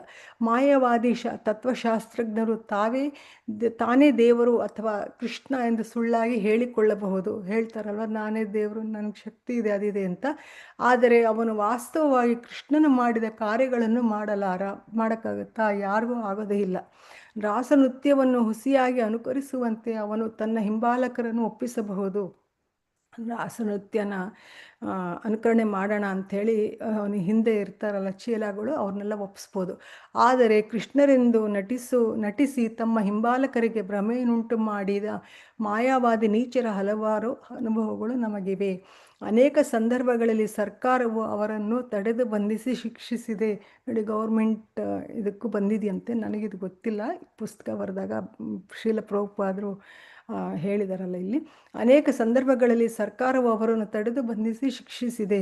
ಒರಿಸ್ಸಾದಲ್ಲಿ ತಾನೇ ವಿಷ್ಣುವಿನ ಅವತಾರ ಎಂದು ಹೇಳಿಕೊಂಡ ಚಿಕ್ಕ ಹುಡುಗಿಯೊಂದಿಗೆ ರಾಸಲೀಲೆಯನ್ನು ಅನುಕರಿಸುತ್ತಿದ್ದ ಒಬ್ಬನನ್ನು ಠಾಕೂರ್ ಭಕ್ತಿ ವಿನೋದರು ಶಿಕ್ಷಿಸಿದರು. ಭಕ್ತಿ ವಿನೋದ್ ಠಾಕೂರ್ ಅವರು ಮ್ಯಾಜಿಸ್ಟ್ರೇಟ್ ಆಗಿದ್ದರು, ಜಡ್ಜ್ ಆಗಿದ್ದರು. ಅವ್ರಿಗೆ ತುಂಬ ಕೋಪ ಈ ಥರದ್ದೆಲ್ಲ ಮಾಡಿದ್ರೆ. ಅವ್ರಿಗೆ 10 ಮಕ್ಕಳು, ಎಲ್ಲ ಮಕ್ಕಳು ಕೃಷ್ಣ ಪ್ರಜ್ಞೆಯಲ್ಲಿದ್ದರಂತೆ. ಅವರು ಈ ಥರದ್ದೆಲ್ಲ ಆದರೆ ಹಿಡಿದು ಶಿಕ್ಷೆ ಮಾಡ್ತಿದ್ರಂತೆ. ಅವನ ವಿರುದ್ಧವಾಗಿ ಹಲವಾರು ದೂರುಗಳಿದ್ದವು. ಆ ಸಮಯದಲ್ಲಿ ಭಕ್ತಿ ವಿನೋದ ಠಾಕೂರ್ ಅವರು ಮ್ಯಾಜಿಸ್ಟ್ರೇಟ್ ಆಗಿದ್ದರು. ಆ ನೀಚನ ವ್ಯವಹಾರವನ್ನು ನಿರ್ವಹಿಸಲು ಸರ್ಕಾರವು ಅವನನ್ನು ನಿಯೋಜಿಸಿತ್ತು. ಅವನಿಗೆ ಉಗ್ರವಾದ ಶಿಕ್ಷೆಯನ್ನು ಕೊಟ್ಟರು. ನೋಡಿ, ಚೆನ್ನಾಗಿ ಅವನಿಗೆ ಪನಿಷ್ಮೆಂಟ್ ಕೊಡಿಸಿದ್ದಾರೆ. ರಾಸಲೀಲೆ ನೃತ್ಯವನ್ನು ಯಾರೂ ಅನುಕರಿಸಲು ಸಾಧ್ಯವಿಲ್ಲ. ಅದನ್ನು ಅನುಕರಿಸುವ ಯೋಚನೆಯನ್ನು ಸಹ ಯಾರೂ ಮಾಡಬಾರದು ಎಂದು ಶುಕಮುನಿಗಳು ಎಚ್ಚರಿಸಿದ್ದಾರೆ. ಮೂರ್ಖತನದಿಂದ ಯಾರಾದರೂ ಕೃಷ್ಣನ ರಾಸನೃತ್ಯವನ್ನು ಅನುಕರಿಸಲು ಪ್ರಯತ್ನಿಸಿದರೆ ಶಿವನು ವಿಷದ ಸಮುದ್ರವನ್ನೇ ಕುಡಿದುದನ್ನು ಅನುಕರಿಸಲು ಬಯಸುವವನಂತೆ ಅವನು ಸಾಯುತ್ತಾನೆ. ಇದು ಸಮುದ್ರ ಮಥನದಲ್ಲಿ ನೋಡಿದ್ವಿ ಅಲ್ವಾ, ಹಲ ವಿಷ ಬಂದಾಗ ಶಿವ ಕುಡಿತಾನೆ ಅದನ್ನು. ಅಲ್ಲಿ ಕಂಠದಲ್ಲಿ ಅದು ಕತೆ ಹೇಳ್ತಾರೆ, ಬಟ್ ಅಲ್ಲಿ ಡೀಟೇಲ್ ಹೋಗೋಕ್ಕೆ ಬೇಡ. ಪಾರ್ವತಿ ಹೀಗೆ ಹಿಡ್ಕೋತಾಳೆ ಅಂಥೇಳಿ. ಸೊ ಆ ಕಂಠದಲ್ಲಿ ಆ ವಿಷ ಅಲ್ಲೇ ಕೂತಿರುತ್ತೆ. ಹಾಗಾಗಿ ಅವನಿಗೆ ನೀಲಕಂಠ ಅಂತ ಕರೀತಾರಲ್ವ. ಈ ಶಿವ ವಿಷ ಕುಡ್ದ ಅಂದ್ಬಿಟ್ಟು ನಾನು ಬದುಕ್ತೀನಿ ಅಂತ ಆ ಥರ ಅನುಕರಣೆ ಎಂದೂ ಮಾಡಬಾರ್ದು ಅಂತ ಇಲ್ಲಿ ಹೇಳ್ತಾ ಇದ್ದಾರೆ. ಅವನು ಪರಮ ವೈಷ್ಣವ. ಶಿವನು ವಿಷದ ಸಾಗರವನ್ನೇ ಕುಡಿದು ಅವನ ಕಂಠದಲ್ಲಿ ಧರಿಸಿದನು. ವಿಷದಿಂದ ಅವನ ಕಂಠವು ನೀಲಿಯಾಯಿತು. ಆದುದರಿಂದ ಶಿವನನ್ನು ನೀಲಕಂಠ ಎಂದು ಕರೆಯುತ್ತಾರೆ. ಆದರೆ ವಿಷವನ್ನು ಕುಡಿದು ಅಥವಾ ಗಾಂಜಾ ಸೇವಿಸಿ ಶಿವನನ್ನು ಅನುಕರಿಸಲು ಸಾಮಾನ್ಯರು ಪ್ರಯತ್ನಿಸಿದರೆ ಅವರು ಸ್ವಲ್ಪ ಕಾಲದಲ್ಲಿ ಸೋತು ಸಾಯುವುದು ಖಂಡಿತ. ಶ್ರೀಕೃಷ್ಣನು ಗೋಪಿಯರೊಡನೆ ವಿಹರಿಸಿದ್ದು ವಿಶೇಷ ಸನ್ನಿವೇಶಗಳಲ್ಲಿ ಅಷ್ಟು ಸ್ಪಷ್ಟವಾಗಿ ಶುಕಮುನಿಗಳು ಹೇಳ್ತಾ ಇದ್ದಾರೆ. ಗೋಪಿಯರಲ್ಲಿ ಹರೇ ಕೃಷ್ಣ ಮಾತಾಜಿ. ಇಷ್ಟೇ ಆಗಿರೋದು. ರತ್ನ ಬಸವರಾಜ್ ಮಾತಾಜಿ ಓದ್ತೀರಾ?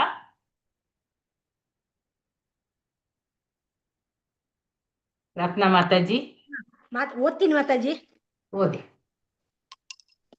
ಗೋಪಿಯರಲ್ಲಿ ಬಹುಮಂದಿ ಹಿಂದಿನ ಜನ್ಮದಲ್ಲಿ ಮಹಾ ಸಾಧುಗಳಾಗಿದ್ದರು, ವೇದಗಳಲ್ಲಿ ಪಾರಂಗತರಾಗಿದ್ದರು. ಶ್ರೀಕೃಷ್ಣನು ಶ್ರೀರಾಮಚಂದ್ರನಾಗಿ ಅವತರಿಸಿದಾಗ ಅವನೊಡನೆ ಸುಖಿಸಲು ಬಯಸಿದರು. ತಾನು ಕೃಷ್ಣನಾಗಿ ಹುಟ್ಟಿದಾಗ ಅವರ ಆಸೆಗಳು ಫಲಿಸುತ್ತವೆ ಎಂದು ಶ್ರೀರಾಮಚಂದ್ರನು ಅವರಿಗೆ ವರವನ್ನು ಕೊಟ್ಟನು. ಆದುದರಿಂದ ಶ್ರೀಕೃಷ್ಣನ ಅವತಾರದಲ್ಲಿ ಅವನೊಡನೆ ಸುಖಿಸಬೇಕೆಂದು ಗೋಪಿಯರ ಹಂಬಲವು ಬಹುಕಾಲದ್ದು. ಆದುದರಿಂದ ಅವರು ಕೃಷ್ಣನು ತಮ್ಮ ಗಂಡನಾಗಬೇಕೆಂದು ಕಾತ್ಯಾಯನಿ ದೇವತೆಯ ಬಳಿ ಸಾರಿದರು. ಕೃಷ್ಣನ ಪರಮಾಧಿಕಾರವನ್ನು ಅವನು ಭೌತಿಕ ಜಗತ್ತಿನ ನಿಯಮ ನಿಬಂಧನೆಗಳಿಗೆ ಬದ್ಧನಲ್ಲ ಎಂಬುದನ್ನು ತೋರಿಸಿಕೊಡುವ ಹಲವಾರು ಸನ್ನಿವೇಶಗಳಿವೆ.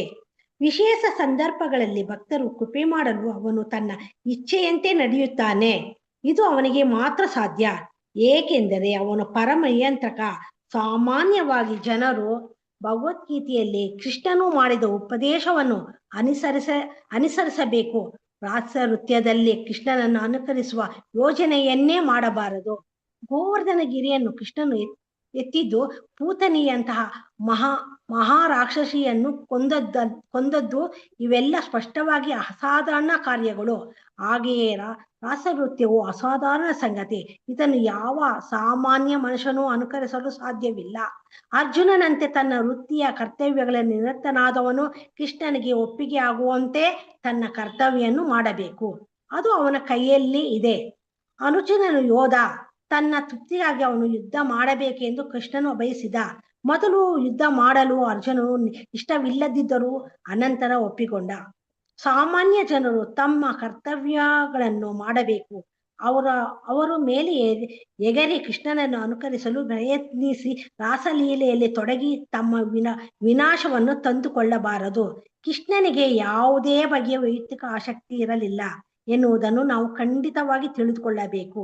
ಅವನು ಗೋಪಿಯರನ್ನು ಅರಿಸಲು ಹಾಗೆ ನಡೆದುಕೊಂಡು ಭಗವದ್ಗೀತೆಯಲ್ಲಿ ಹೇಳಿರುವಂತೆ ನಾಮಾಂ ಕರ್ಮಾಣಿ ಲಿಂಪಂತೆ. ಕೃಷ್ಣನು ತನ್ನ ಕಾರ್ಯಗಳ ಫಲವನ್ನು ಸವಿಯುವುದಿಲ್ಲ, ಆದ್ದರಿಂದ ನೋವನ್ನು ಅನುಭವಿಸುವುದಿಲ್ಲ. ಆದುದರಿಂದ ಅವನಿಗೆ ಅಧಾರ್ಮಿಕವನಾಗಿ ನಡೆದುಕೊಳ್ಳಲು ಸಾಧ್ಯವಿಲ್ಲ. ಅವನು ಎಲ್ಲಾ ಕಾರ್ಯಗಳನ್ನು ಧಾರ್ಮಿಕ ತತ್ವಗಳಿಗೂ ಅತೀತನಾದವನು. ಅವನಿಗೆ ಭೌತಿಕ ಪ್ರವೃತ್ತಿಯ ಗುಣಗಳ ಲೇಪವಿಲ್ಲ. ಮನುಷ್ಯ ಸಮಾಜದಲ್ಲಿ ಆಗಲಿ ಸ್ವರ್ಗಲೋಕದ ದೇವತೆಗಳ ಸಮಾಜದಲ್ಲಿಯೇ ಆಗಲಿ ಇಲ್ಲದೆ ಕೆಲವರ್ಗದ ಜೀವ ರೂಪಗಳಲ್ಲೇ ಆಗಲಿ ಅವನಿಗೆ ಎಲ್ಲಾ ಜೀವಿಗಳ ಪರಮ ನಿಯಂತ್ರಕ. ಎಲ್ಲಾ ಜೀವಿಗಳ ಮತ್ತು ಭೌತಿಕ ಪ್ರವೃತ್ತಿಯ ನಿಯಂತ್ರಕನು ಅವನೇ. ಆದುದರಿಂದ ಧಾರ್ಮಿಕ ಅಥವಾ ಅಧಾರ್ಮಿಕ ತತ್ವಗಳಿಗೆ ಅವನಿಗೆ ಸಂಬಂಧವಿಲ್ಲ. ಹರೇ ಕೃಷ್ಣ ಮಾತಾಜಿ, ಧನ್ಯವಾದಗಳು ಮಾತಾಜಿ. ವರದ ಹೆಗ್ಡೆ ಮಾತಾಜಿ ಓದಿ. ವರದ ಹೆಗ್ಡೆ ಮಾತಾಜಿ. ಹರೇ ಕೃಷ್ಣ ಮಾತಾಜಿ, ಮಾತಾಜಿ. ಶ್ರೀಲಾ ಪ್ರಭುಪಾದರಿಗೆ ಜಯವಾಗಲಿ. ಎಲ್ಲ ಬದ್ಧ ಜೀವನವನ್ನು ಸಂಪೂರ್ಣವಾಗಿ ತೊಳೆದುಕೊಂಡ ಮಹಾತ್ಮರು ಮತ್ತು ಭಕ್ತರು ದೇವೋತ್ತಮ ಪರಮಪುರುಷನಾದ ಕೃಷ್ಣನನ್ನು ತಮ್ಮ ಹೃದಯಗಳಲ್ಲಿ ಇರಿಸಿಕೊಂಡು ಭೌತಿಕ ಜಗತ್ತಿನ ಕಶ್ಮಲದಲ್ಲಿಯೂ ನಿರಾತಂಕವಾಗಿ ಓಡಾಡಬಹುದು ಎಂದು ಶುಕಮುನಿಗಳು ನಿರ್ಣಯಿಸುತ್ತಾರೆ. ಈ ರೀತಿಯಲ್ಲಿ ಮಹಾತ್ಮರು ಮತ್ತು ಭಕ್ತರು ಭೌತಿಕ ಪ್ರಕೃತಿಯ ಗುಣಗಳಲ್ಲಿ ಸಂತೋಷ ಮತ್ತು ದುಃಖಗಳ ನಿಯಮಕ್ಕೆ ಒಳಗಾಗುವುದಿಲ್ಲ. ಹೀಗಿರುವಾಗ ತನ್ನ ಅಂತರಂಗ ಶಕ್ತಿಯಲ್ಲೇ ಕಾಣಿಸಿಕೊಳ್ಳುತ್ತಾ ಕೃಷ್ಣನು ಕರ್ಮದ ನಿಯಮಗಳಿಗೆ ಒಳಗಾಗುವುದು ಹೇಗೆ? ನಾನು ಅವತರಿಸಿದಾಗಲೆಲ್ಲ ತನ್ನ ಅಂತರಂಗ ಶಕ್ತಿಯಿಂದಲೇ ಅವತರಿಸುತ್ತೇನೆ. ಸಾಮಾನ್ಯ ಜೀವಿಯಂತೆ ನಾನು ಕರ್ಮದ ನಿಯಮಗಳಿಗೆ ಅನುಗುಣವಾಗಿ ದೇಹಧಾರಣೆ ಮಾಡಬೇಕಾಗಿಲ್ಲ ಎಂದು ಭಗವದ್ಗೀತೆಯಲ್ಲಿ ಪ್ರಭುವು ಸ್ಪಷ್ಟವಾಗಿ ಹೇಳಿದ್ದಾನೆ. ಬೇರೆ ಯಾವುದೇ ಜೀವಿಯು ತನ್ನ ಹಿಂದಿನ ಕರ್ಮಗಳಿಗೆ ಅನುಗುಣವಾಗಿ ಒಂದು ಬಗೆಯ ದೇಹವನ್ನು ಸ್ವೀಕರಿಸಲೇಬೇಕಾಗುತ್ತದೆ. ಆದರೆ ಕೃಷ್ಣನು ಕಾಣಿಸಿಕೊಂಡಾಗ ಅವನು ಯಾವಾಗಲೂ ಒಂದು ಶರೀರದಲ್ಲಿಯೇ ಕಾಣಿಸಿಕೊಳ್ಳುತ್ತಾನೆ. ಅದು ಅವನಿಗೆ ತನ್ನ ಹಿಂದಿನ ಕರ್ಮಗಳ ಫಲವಾಗಿ ಬಲಾತ್ಕಾರವಾಗಿ ಬಂದದ್ದಲ್ಲ. ಅವನ ಅಂತರಂಗ ಶಕ್ತಿಯು ನಿರ್ವಹಿಸುವ ಅವನ ಅಲೌಕಿಕ ಆನಂದಕ್ಕೆ ಅವನ ಶರೀರವು ಒಂದು ವಾಹನ. ಅವನು ಕರ್ಮದ ನಿಯಮಗಳಿಗೆ ಬದ್ಧನಲ್ಲ. ಮಾಯಾವಾದಿ ಅದ್ವೈತಿಯ ಪ್ರಕೃತಿಯ ನಿಯಮಗಳ ಬಲಾತ್ಕಾರದಿಂದ ಒಂದು ಬಗೆಯ ದೇಹವನ್ನು ಒಪ್ಪಿಕೊಳ್ಳಲೇಬೇಕಾಗುತ್ತದೆ. ಆದುದರಿಂದ ತಾನು ಕೃಷ್ಣನೊಡನೆ ಅಥವಾ ದೇವರೊಡನೆ ಒಂದು ಎಂದು ಅವನು ಹೇಳಿಕೊಳ್ಳುವುದು ಎಷ್ಟು ಅವಲಂಬಿಸಿದ್ದು ಅಷ್ಟೇ. ತಾವು ಕೃಷ್ಣನಿಗೆ ಸಮಾನ ಎಂದು ಹೇಳಿಕೊಂಡು ರಾಸಲೀಲೆಯನ್ನು ನಡೆಸುವವರು ಜನಸಾಮಾನ್ಯರಿಗೆ ಒಂದು ಅಪಾಯಕರವಾದ ಸನ್ನಿವೇಶವನ್ನು ಸೃಷ್ಟಿಸುತ್ತಾರೆ. ದೇವೋತ್ತಮ ಪರಮಪುರುಷನಾದ ಕೃಷ್ಣನು ಪರಮಾತ್ಮನಿಗೆ ಆಗಲೇ ಗೋಪಿಯರ ಮತ್ತವರ ಗಂಡಂದಿರ ದೇಹದಲ್ಲಿ ಇದ್ದಾನೆ. ಅವನು ಎಲ್ಲ ಜೀವಿಗಳಿಗೆ ಮಾರ್ಗದರ್ಶಕ. ಇದನ್ನು ಕಠ ಉಪನಿಷತ್ ದೃಢಪಡಿಸುತ್ತದೆ. ನಿತ್ಯೋ ನಿತ್ಯಾನಾಂ ಚೇತನ ಚೇತನಾನಾಂ ದೇಹಗತ ಆತ್ಮಕ್ಕೆ ಕಾರ್ಯಪ್ರವೃತ್ತವಾಗುವಂತೆ ಪರಮಾತ್ಮನು ಆಜ್ಞೆ ಮಾಡುತ್ತಾನೆ. ಪರಮಾತ್ಮನೇ ಎಲ್ಲ ಕರ್ಮದ ಕರ್ತೃ ಮತ್ತು ಸಾಕ್ಷಿ. ಹರೇ ಕೃಷ್ಣ ಮಾತಾಜಿ. ಧನ್ಯವಾದಗಳು ಮಾತಾಜಿ. ಇದೊಂದು ಪ್ಯಾರ ಓದಿ ಮಾತಾಜಿ. ಹರೇ ಕೃಷ್ಣ. ಕೃಷ್ಣನು ಪ್ರತಿಯೊಬ್ಬರ ಹೃದಯದಲ್ಲೂ ಇದ್ದಾನೆ. ಎಲ್ಲ ಕರ್ಮಗಳು, ಸ್ಮರಣೆ, ವಿಸ್ಮರಣೆಗಳು ಅವನಿಂದ ಬರುತ್ತವೆ ಎಂದು ಭಗವದ್ಗೀತೆಯಲ್ಲಿ ದೃಢಪಡಿಸಿದೆ. ವೈದಿಕ ಜ್ಞಾನದಿಂದ ಅರಿಯಬಹುದಾದ ಮೂಲ ಪುರುಷ ಅವನು. ಅವನು ವೇದಾಂತದ ಕರ್ತೃ. ವೇದಾಂತವು ಅವನಿಗೆ ಪರಿಪೂರ್ಣವಾಗಿ ತಿಳಿದಿದೆ. ವೇದಾಂತಿಗಳು ಮತ್ತು ಮಾಯಾವಾದಿಗಳು ಎನಿಸಿಕೊಳ್ಳುವರು ಕೃಷ್ಣನು ಇರುವಂತೆ ಅವನನ್ನು ಅರ್ಥ ಮಾಡಿಕೊಳ್ಳಲಾರರು. ತಮಗೆ ಅಧಿಕಾರವಿಲ್ಲದಿದ್ದರೂ ಕೃಷ್ಣನ ಕಾರ್ಯಗಳನ್ನು ಅನುಕರಣೆ ಮಾಡಿ ತಮ್ಮ ಹಿಂಬಾಲಕರನ್ನು ತಪ್ಪುದಾರಿಗೆ ಎಳೆಯುತ್ತಾರೆ. ಪ್ರತಿಯೊಬ್ಬನ ಪರಮಾತ್ಮನಾದ ಕೃಷ್ಣನು ಈಗಾಗಲೇ ಪ್ರತಿಯೊಬ್ಬನ ಹೃದಯದಲ್ಲೂ ಇದ್ದಾನೆ. ಆದುದರಿಂದ ಅವನು ಯಾರನ್ನಾದರೂ ನೋಡಿದರೆ ಅಥವಾ ಆಲಂಗಿಸಿದರೆ ಔಚಿತ್ಯದ ಪ್ರಶ್ನೆಯೇ ಇಲ್ಲ. ಹರೇ ಕೃಷ್ಣ ಹರೇ ಮಾತಾಜಿ. ಕೃಷ್ಣ ಮಾತಾಜಿ. ಧನ್ಯವಾದಗಳು ಮಾತಾಜಿ. ಧನ್ಯವಾದಗಳು. ಹರೇ ಕೃಷ್ಣ ಮಾತಾಜಿ. ನನ್ನೇನು ಓದ್ದ ಮಾತಾ ಸ್ವಲ್ಪ ನಾಳೆ ಓದೋಣ ಮಾತಾಜಿ. ಸರಿ ಟೈಮ್ ಮಾತಾ. ಆಗ್ತದೆ. ಹರೇ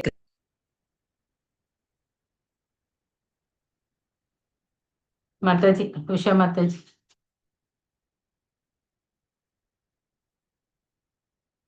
ಉಷಾ ಮಾತಾಜಿ ಇಲ್ಲವಾ? ಮ್ಯೂಟ್ ಆಗಿದ್ದೆ, ಸಾರಿ ಮಾತಾಜಿ, ಗೊತ್ತಾಗಿಲ್ಲ. ಹೌದು. ಗೋಪಿಯರಲ್ಲಿ ಬಹುಮಂದಿ ಹಿಂದಿನ ಜನ್ಮದಲ್ಲಿ ಮಹಾ ಸಾಧುಗಳಾಗಿದ್ದರು. ಮತ್ತೆ ಗೋಪಿಯರು ಅವರು ಏನಾಗಿದ್ರು ಅಂತ ಮತ್ತೆ ಇಲ್ಲಿ ಹೇಳ್ತಾ ಇದ್ದಾರೆ. ಸಾಧುಗಳಾಗಿ ಮಹಾ ಸಾಧುಗಳಾಗಿದ್ರಂಥವರು. ವೇದಗಳಲ್ಲಿ ಹೇಳಿದೆ ಇದು. ವೇದಗಳನ್ನು ಅಷ್ಟು ತಿಳ್ಕೊಂಡಿದ್ರಂತೆ, ಪಾರಂಗತರಾಗಿದ್ದರು. ಶ್ರೀಕೃಷ್ಣರು ಶ್ರೀರಾಮಚಂದ್ರನಾಗಿ ಅವತರಿಸಿದಾಗ ತ್ರೇತಾಯುಗದ ಹೇಳ್ತಾ ಇದ್ದಾರೆ. ಅವರು ಅವನೊಡನೆ ಸುಖಿಸಲು ಬಯಸಿದರು. ತಾನು ಕೃಷ್ಣನಾಗಿ ಹುಟ್ಟಿದಾಗ ಅವರ ಆಸೆಗಳನ್ನು ಫಲಿಸುತ್ತವೆ ಎಂದು ಶ್ರೀರಾಮಚಂದ್ರನು ಅವರಿಗೆ ವರವನ್ನು ಕೊಟ್ಟನು. ಅದೇ ಈ ತ್ರೇತಾಯುಗದಲ್ಲಿ ಈ ಅವತಾರದಲ್ಲಿ ನಾನು ಏಕಪತ್ನಿ ವ್ರತಸ್ಥ. ನೆಕ್ಸ್ಟ್ ದ್ವಾಪರ ಯುಗದಲ್ಲಿ ಕೃಷ್ಣನಾಗಿ ಬಂದಾಗ ನಿಮಗೆಲ್ಲ ಆಸೆಗಳನ್ನ ಈಡೇರಿಸ್ತೀನಿ ಅಂತ ರಾಮಚಂದ್ರ ಮಾತು ಕೊಟ್ಟಿರ್ತಾರೆ. ಆದುದರಿಂದ ಶ್ರೀಕೃಷ್ಣನ ಅವತಾರದಲ್ಲಿ ಅವನೊಡನೆ ಸುಖಿಸಬೇಕೆಂಬ ಗೋಪಿಯರ ಹಂಬಲವು ಬಹುಕಾಲದ್ದು. ಒಂದು ಯುಗನೇ ನೋಡಿ.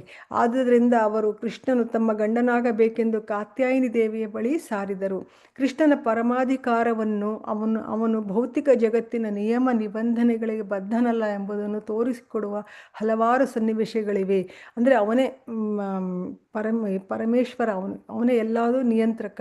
ಅದನ್ನು ಹೇಳೋದಕ್ಕೆ ಬೇಕಾದಷ್ಟು ನಿದರ್ಶನ ಇದೆ, ಸನ್ನಿವೇಶಗಳಿದೆ ಅಂತ ಹೇಳ್ತಾ ಇದ್ದಾರೆ. ವಿಶೇಷ ಸಂದರ್ಭಗಳಲ್ಲಿ ಭಕ್ತರಿಗೆ ಕೃಪೆ ಮಾಡಲು ಅವನು ತನ್ನ ಇಚ್ಛೆಯಂತೆ ನಡೆಯುತ್ತಾನೆ. ಇದು ಅವನಿಗೆ ಮಾತ್ರ ಸಾಧ್ಯ, ಏಕೆಂದರೆ ಅವನು ಪರಮ ನಿಯಂತ್ರಕ. ಸಾಮಾನ್ಯವಾಗಿ ಜನರು ಭಗವದ್ಗೀತೆಯಲ್ಲಿ ಕೃಷ್ಣನು ಮಾಡಿದ ಉಪದೇಶವನ್ನು ಅನುಸರಿಸಬೇಕು. ರಾಸನೃತ್ಯದಲ್ಲಿ ಕೃಷ್ಣನನ್ನು ಅನುಕರಿಸುವ ಯೋಚನೆಯನ್ನೇ ಮಾಡಬಾರದು. ಭಗವದ್ಗೀತೆಯಲ್ಲಿ ಭಗವಂತ ಏನು ಹೇಳಿದನೋ ಆ ಉಪದೇಶನ ನಾವು ತಗೊಂಡು ಪ್ರತಿನಿತ್ಯ ಪಾಲಿಸಬೇಕು, ಅನುಸರಿಸಬೇಕು. ರಾಸನೃತ್ಯದಲ್ಲಿ ಕೃಷ್ಣ ಮಾಡ್ದ ಅಂದ್ಬಿಟ್ಟು ನಾವು ಆ ಥರದ್ದು ಏನು ಯೋಚನೆನೂ ಮಾಡಬಾರ್ದು, ಮಾಡೋದಕ್ಕೂ ಆಗೋದೇ ಇಲ್ಲ. ಗೋವರ್ಧನ ಗಿರಿಯನ್ನು ಕೃಷ್ಣನು ಎತ್ತಿದ್ದು, ಪೂತನಿಯಂತಹ ಮಹಾರಾಕ್ಷಸಿಯನ್ನು ಕೊಂದದ್ದು, ಇವೆಲ್ಲ ಸ್ಪಷ್ಟವಾಗಿ ಅಸಾಧಾರಣ ಕಾರ್ಯಗಳು. ಇವ್ಯಾವುದೂ ಸಾಧಾರಣವಾದ ಕಾರ್ಯ ಅಲ್ಲವೇ ಅಲ್ಲ. ಹಾಗೆಯೇ ರಾಸನೃತ್ಯವು ಅಸಾಧಾರಣ ಸಂಗತಿ. ಇದನ್ನು ಯಾವ ಸಾಮಾನ್ಯ ಮನುಷ್ಯನು ಅನುಕರಿಸಲು ಸಾಧ್ಯ ಇದೆಯಾ? ಖಂಡಿತ ಇಲ್ಲ. ಅರ್ಜುನನಂತೆ ತನ್ನ ವೃತ್ತಿಯ ಕರ್ತವ್ಯಗಳಲ್ಲಿ ನಿರತನಾದವನು ಕೃಷ್ಣನಿಗೆ ಒಪ್ಪಿಗೆಯಾಗುವಂತೆ ಕರ್ತವ್ಯವನ್ನೇ ಮಾಡಬೇಕು. ನೋಡಿ, ಅರ್ಜುನ ಹೇಳ್ದ, ಅವನು ಭೌತಿಕ ಇದರಲ್ಲಿದ್ದ. ಆಮೇಲೆ ಎಲ್ಲ ನನ್ನ ಗುರುಗಳು, ನನ್ನ ತಾತ, ನನ್ನ ಸಂಬಂಧಿಕರು, ಸ್ನೇಹಿತರು ಅಂತ. ಆದರೆ ಭಗವಂತ ಅವನಿಗೆಲ್ಲ ತಿಳಿಸ್ಕೊಟ್ಟ ಮೇಲೆ ಅವನು ಭಗವಂತನ ಭಕ್ತಿ ಸೇವೆ ಅಂತ ತಿಳ್ಕೊಂಡು ಯುದ್ಧ ಮಾಡ್ತಾನೆ. ಆ ಥರ ಇಲ್ಲಿ ಹೇಳ್ತಾ ಇದ್ದಾರೆ. ಇದನ್ನು ಯಾವ ಸಾಮಾನ್ಯ ಮನುಷ್ಯನು ಅನುಕರಿಸ ಸಾಧ್ಯವಿಲ್ಲ. ಅರ್ಜುನನಂತೆ ತನ್ನ ವೃತ್ತಿಯ ಕರ್ತವ್ಯದಲ್ಲಿ ನಿರತನಾದವನು ಕೃಷ್ಣನಿಗೆ ಒಪ್ಪಿಗೆಯಾಗುವಂತೆ ಕರ್ತವ್ಯವನ್ನು ಮಾಡಬೇಕು. ಅದು ಆತನ ಕೈಯಲ್ಲೇ ಇದೆ. ಅರ್ಜುನನು ಯೋಧ. ತನ್ನ ತೃಪ್ತಿಗಾಗಿ ಅವನು ಯುದ್ಧ ಮಾಡಬೇಕೆಂದು ಕೃಷ್ಣನು ಬಯಸಿದ. ಮೊದಲು ಯುದ್ಧ ಮಾಡಲು ಅರ್ಜುನನಿಗೆ ಇಷ್ಟವಿಲ್ಲದಿದ್ದರೂ ಅನಂತರ ಒಪ್ಪಿಕೊಂಡ. ಸಾಮಾನ್ಯ ಜನರು ತಮ್ಮ ಕರ್ತವ್ಯಗಳನ್ನು ಮಾಡಬೇಕು. ಅವರು ಮೇಲೆ ಎಗರಿ ಕೃಷ್ಣನನ್ನು ಅನುಕರಿಸಲು ಪ್ರಯತ್ನಿಸಿ ರಾಸಲೀಲೆಯಲ್ಲಿ ತೊಡಗಿ ತಮ್ಮ ವಿನಾಶವನ್ನು ತಂದುಕೊಳ್ಳಬಾರದು. ಎಷ್ಟು ಸಲ ಹೇಳ್ತಾನೆ ಇದ್ದಾರೆ ನೋಡಿ.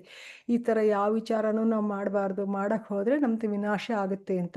ಕೃಷ್ಣನಿಗೆ ಯಾವುದೇ ಬಗೆಯ ವೈಯಕ್ತಿಕ ಆಸಕ್ತಿ ಇರಲಿಲ್ಲ ಎನ್ನುವುದನ್ನು ನಾವು ಖಂಡಿತವಾಗಿ ತಿಳಿದುಕೊಳ್ಳಬೇಕು. ಇದರಲ್ಲಿ ಅವನ ಪರ್ಸ್ನಲ್ ಯಾವುದೇ ಇಂಟ್ರೆಸ್ಟ್ ಇರೋದಿಲ್ಲ ಕೃಷ್ಣನಿಗೆ. ಅವನು ಗೋಪಿಯರನ್ನು ಅರಸಲು ಹಾಗೆ ನಡೆದುಕೊಂಡ. ಭಗವದ್ಗೀತೆಯಲ್ಲಿ ಹೇಳಿರುವಂತೆ ನಮಾಂ ಕರ್ಮಾಣಿ ಲಿಂಪಂತಿ ನಮಿ ಅದು ಇದೆಯಲ್ಲ ಆ ಶ್ಲೋಕ, ಅಂದರೆ ನನಗೆ ಯಾವ ಕರ್ಮಗಳು ನನಗೆ ಅಂಟೋದಿಲ್ಲ ಅಂತ. ಕೃಷ್ಣನು ತನ್ನ ಕಾರ್ಯಗಳ ಫಲವನ್ನು ಸವಿಯುವುದಿಲ್ಲ, ಅದರಿಂದ ನೋವನ್ನು ಅನುಭವಿಸುವುದಿಲ್ಲ. ಅಂದರೆ ಕರ್ಮಫಲ ಅಪೇಕ್ಷೆ ಇರೋದ್ರಿಂದ ನಮಗೆ ಫಲ ಒಳ್ಳೆಯದಾದರೆ ಖುಷಿ ಆಗುತ್ತೆ, ಅದು ಫಲ ಏನಾದರೂ ಬೇರೆ ಥರ ಆದರೆ ನಮಗೆ ನೋವಾಗುತ್ತೆ. ಸೊ ನಮ್ಮದು ಭೌತಿಕದಲ್ಲಿ ಭಗವಂತನಿಗೆ ಯಾವ ಕರ್ಮನೂ ಅಂಟೋದಿಲ್ಲ. ಆದುದರಿಂದ ಅವನಿಗೆ ಅಧಾರ್ಮಿಕವಾಗಿ ನಡೆದುಕೊಳ್ಳಲು ಸಾಧ್ಯವೇ ಇಲ್ಲ. ಅವನು ಎಲ್ಲ ಕಾರ್ಯಗಳಿಗೂ ಧಾರ್ಮಿಕ ತತ್ವಗಳಿಗೂ ಅತೀತನಾದವನು. ಅವನಿಗೆ ಭೌತಿಕ ಪ್ರಕೃತಿಯ ಗುಣಗಳ ಲೇಪವಿಲ್ಲ. ಯಾವುದು 3 ಇದೆಲ್ಲ ಸತ್ವಗುಣ ತಮಸ್, ಇದು ಯಾವುದು ಅವನಿಗೆ ಲೇಪ ಅಂಟೋದೇ ಇಲ್ಲ. ಮನುಷ್ಯ ಸಮಾಜದಲ್ಲಿ ಆಗಲಿ, ಸ್ವರ್ಗಲೋಕದ ದೇವತೆಗಳ ಸಮಾಜದಲ್ಲಿಯೇ ಆಗಲಿ, ಇಲ್ಲವೇ ಕೆಳವರ್ಗದ ಜೀವರೂಪಗಳಲ್ಲಿಯೇ ಆಗಲಿ, ಅವನಿಗೆ ಎಲ್ಲ ಜೀವಿಗಳ ಪರಮ ನಿಯಂತ್ರಕ. ಪ್ರತಿಯೊಂದು ಕಂಟ್ರೋಲ್ ಮಾಡೋನು ಅವನೇನೆ, ಇರುವೆಯಿಂದ ಹಿಡಿದು ಆನೆವರೆಗೂ ಅಂತ ಹೇಳ್ತಾರಲ್ಲ ಹಾಗೆ ಎಲ್ಲ ಜೀವಿಗಳ ಮತ್ತು ಭೌತಿಕ ಪ್ರಕೃತಿಯ ನಿಯಂತ್ರಕನೂ ಅವನೇ. ನೋಡಿಲಿ ಹೇಳಿದ್ದಾರೆ, ಎಲ್ಲ ಜೀವಿಗಳ ಮತ್ತು ಭೌತಿಕ ಪ್ರಕೃತಿ. ಆದುದರಿಂದ ಧಾರ್ಮಿಕ ಅಥವಾ ಅಧಾರ್ಮಿಕ ತತ್ವಗಳಿಗೂ ಅವನಿಗೂ ಸಂಬಂಧವಿಲ್ಲ. ಎಲ್ಲ ಬದ್ಧ ಜೀವನವನ್ನು ಸಂಪೂರ್ಣವಾಗಿ ತೊಳೆದುಕೊಂಡ ಮಹಾತ್ಮರು ಮತ್ತು ಭಕ್ತರು ದೇವೋತ್ತಮ ಪರಮಪುರುಷನಾದ ಕೃಷ್ಣನನ್ನು ತಮ್ಮ ಹೃದಯಗಳಲ್ಲಿ ಇರಿಸಿಕೊಂಡು ಭೌತಿಕ ಜಗತ್ತಿನ ಕಶ್ಮಲಗಳಲ್ಲಿಯೂ ನಿರಾತಂಕವಾಗಿ ಓಡಾಡಬಹುದೆಂದು ಶುಕಮುನಿಗಳು ನಿರ್ಣಯಿಸುತ್ತಾರೆ. ಭಗವಂತನ ನಮ್ಮ ಹೃದಯದಲ್ಲಿ ಇದ್ದಾನೆ, ಹಾಗಾಗಿ ಹೃದಯದಲ್ಲಿ ಇಟ್ಕೊಂಡು ನಾವು ಎಲ್ಲ ಕಶ್ಮಲಗಳಿಂದ ನಾವು ಪಾರಾಗಬಹುದು, ನಿರಾತಂಕವಾಗಿ ಓಡಾಡಬಹುದು ಶುಕಮುನಿಗಳು ಹೇಳ್ತಾ ಇದ್ದಾರೆ, ಅವ್ರು ನಿರ್ಣಯ ಮಾಡಿ. ಈ ರೀತಿಯಲ್ಲಿ ಆ ಮಹಾತ್ಮರು ಮತ್ತು ಭಕ್ತರು ಭೌತಿಕ ಪ್ರಕೃತಿಯ ಗುಣಗಳಲ್ಲಿ ಸಂತೋಷ ಮತ್ತು ದುಃಖಗಳ ನಿಯಮಕ್ಕೆ ಒಳಗಾಗುವುದಿಲ್ಲ. ಹೀಗಿರುವಾಗ ತನ್ನ ಅಂತರಂಗ ಶಕ್ತಿಯಲ್ಲೇ ಕಾಣಿಸಿಕೊಳ್ಳುತ್ತಾ ಕೃಷ್ಣನು ಕರ್ಮದ ನಿಯಮಗಳಿಗೆ ಒಳಗಾಗುವುದು ಹೇಗೆ? ಮಾತಾಜಿ ಮಾಡ್ಲಾ ಮಾತಾಜಿ? ಇನ್ನೊಂದೆರಡು ನಿಮಿಷ. ಒಂದು ಪೇಜ್ ಉಂಟು ಮಾತಾಜಿ. ಏನ್ ಮಾಡ್ಲಿ? ಒಂದು ಪೇಜ್ ಉಂಟು. ಹಾ, ಮಾಡ್ಬಿಡ್ಲಾ? ಮಾಡ್ಬೇಕಾ ಅಲ್ಲ ನಾಳೆ ಮಾಡುದಾ? ಅವರಿಗೆ ಬಿಟ್ಟದ್ದು. ನಾಳೆ ಮಾಡಿ ಮಾತಾಜಿ, ಇವಾಗ ಶ್ಲೋಕ ಕ್ಲಾಸ್ ಇದೆ. ಓಹೋ, ವಾಂಚಾ ಕಲ್ಪತರುಭ್ಯಶ್ಚ ಕೃಪಾ ಸಿಂಧುಭ್ಯ ಏವ ಚ ಪತಿತಾನಾಂ ಪಾವನೇಭ್ಯೋ ವೈಷ್ಣವೇಭ್ಯೋ ನಮೋ ನಮಃ. ಅನಂತ ಕೋಟಿ ವೈಷ್ಣವೃಂದ ಕಿ ಜೈ, ಶ್ರೀಲ ಪ್ರಭುಪಾದ್ ಕಿ ಜೈ, ನಾಮಾಚಾರ್ಯ ಹರಿದಾಸ್ ಠಾಕೂರ್ ಕಿ ಜೈ. ಇಲ್ಲಿ ಬಂದಿರುವ ಎಲ್ಲ ಭಕ್ತರಿಗೂ ಜೈ. ಧನ್ಯವಾದಗಳು, ಎಲ್ಲರಿಗೂ ಧನ್ಯವಾದಗಳು. ಹರೇ ಕೃಷ್ಣ ಮಾತಾಜಿ, ಧನ್ಯವಾದಗಳು ಮಾತಾಜಿ. ಧನ್ಯವಾದಗಳು ಮಾತಾಜಿ. ಧನ್ಯವಾದಗಳು. ಹರೇ ಕೃಷ್ಣ ಮಾತಾಜಿ, ಧನ್ಯವಾದಗಳು. ಹರೇ ಕೃಷ್ಣ ಮಾತಾಜಿ, ಧನ್ಯವಾದಗಳು. ಧನ್ಯವಾದಗಳು.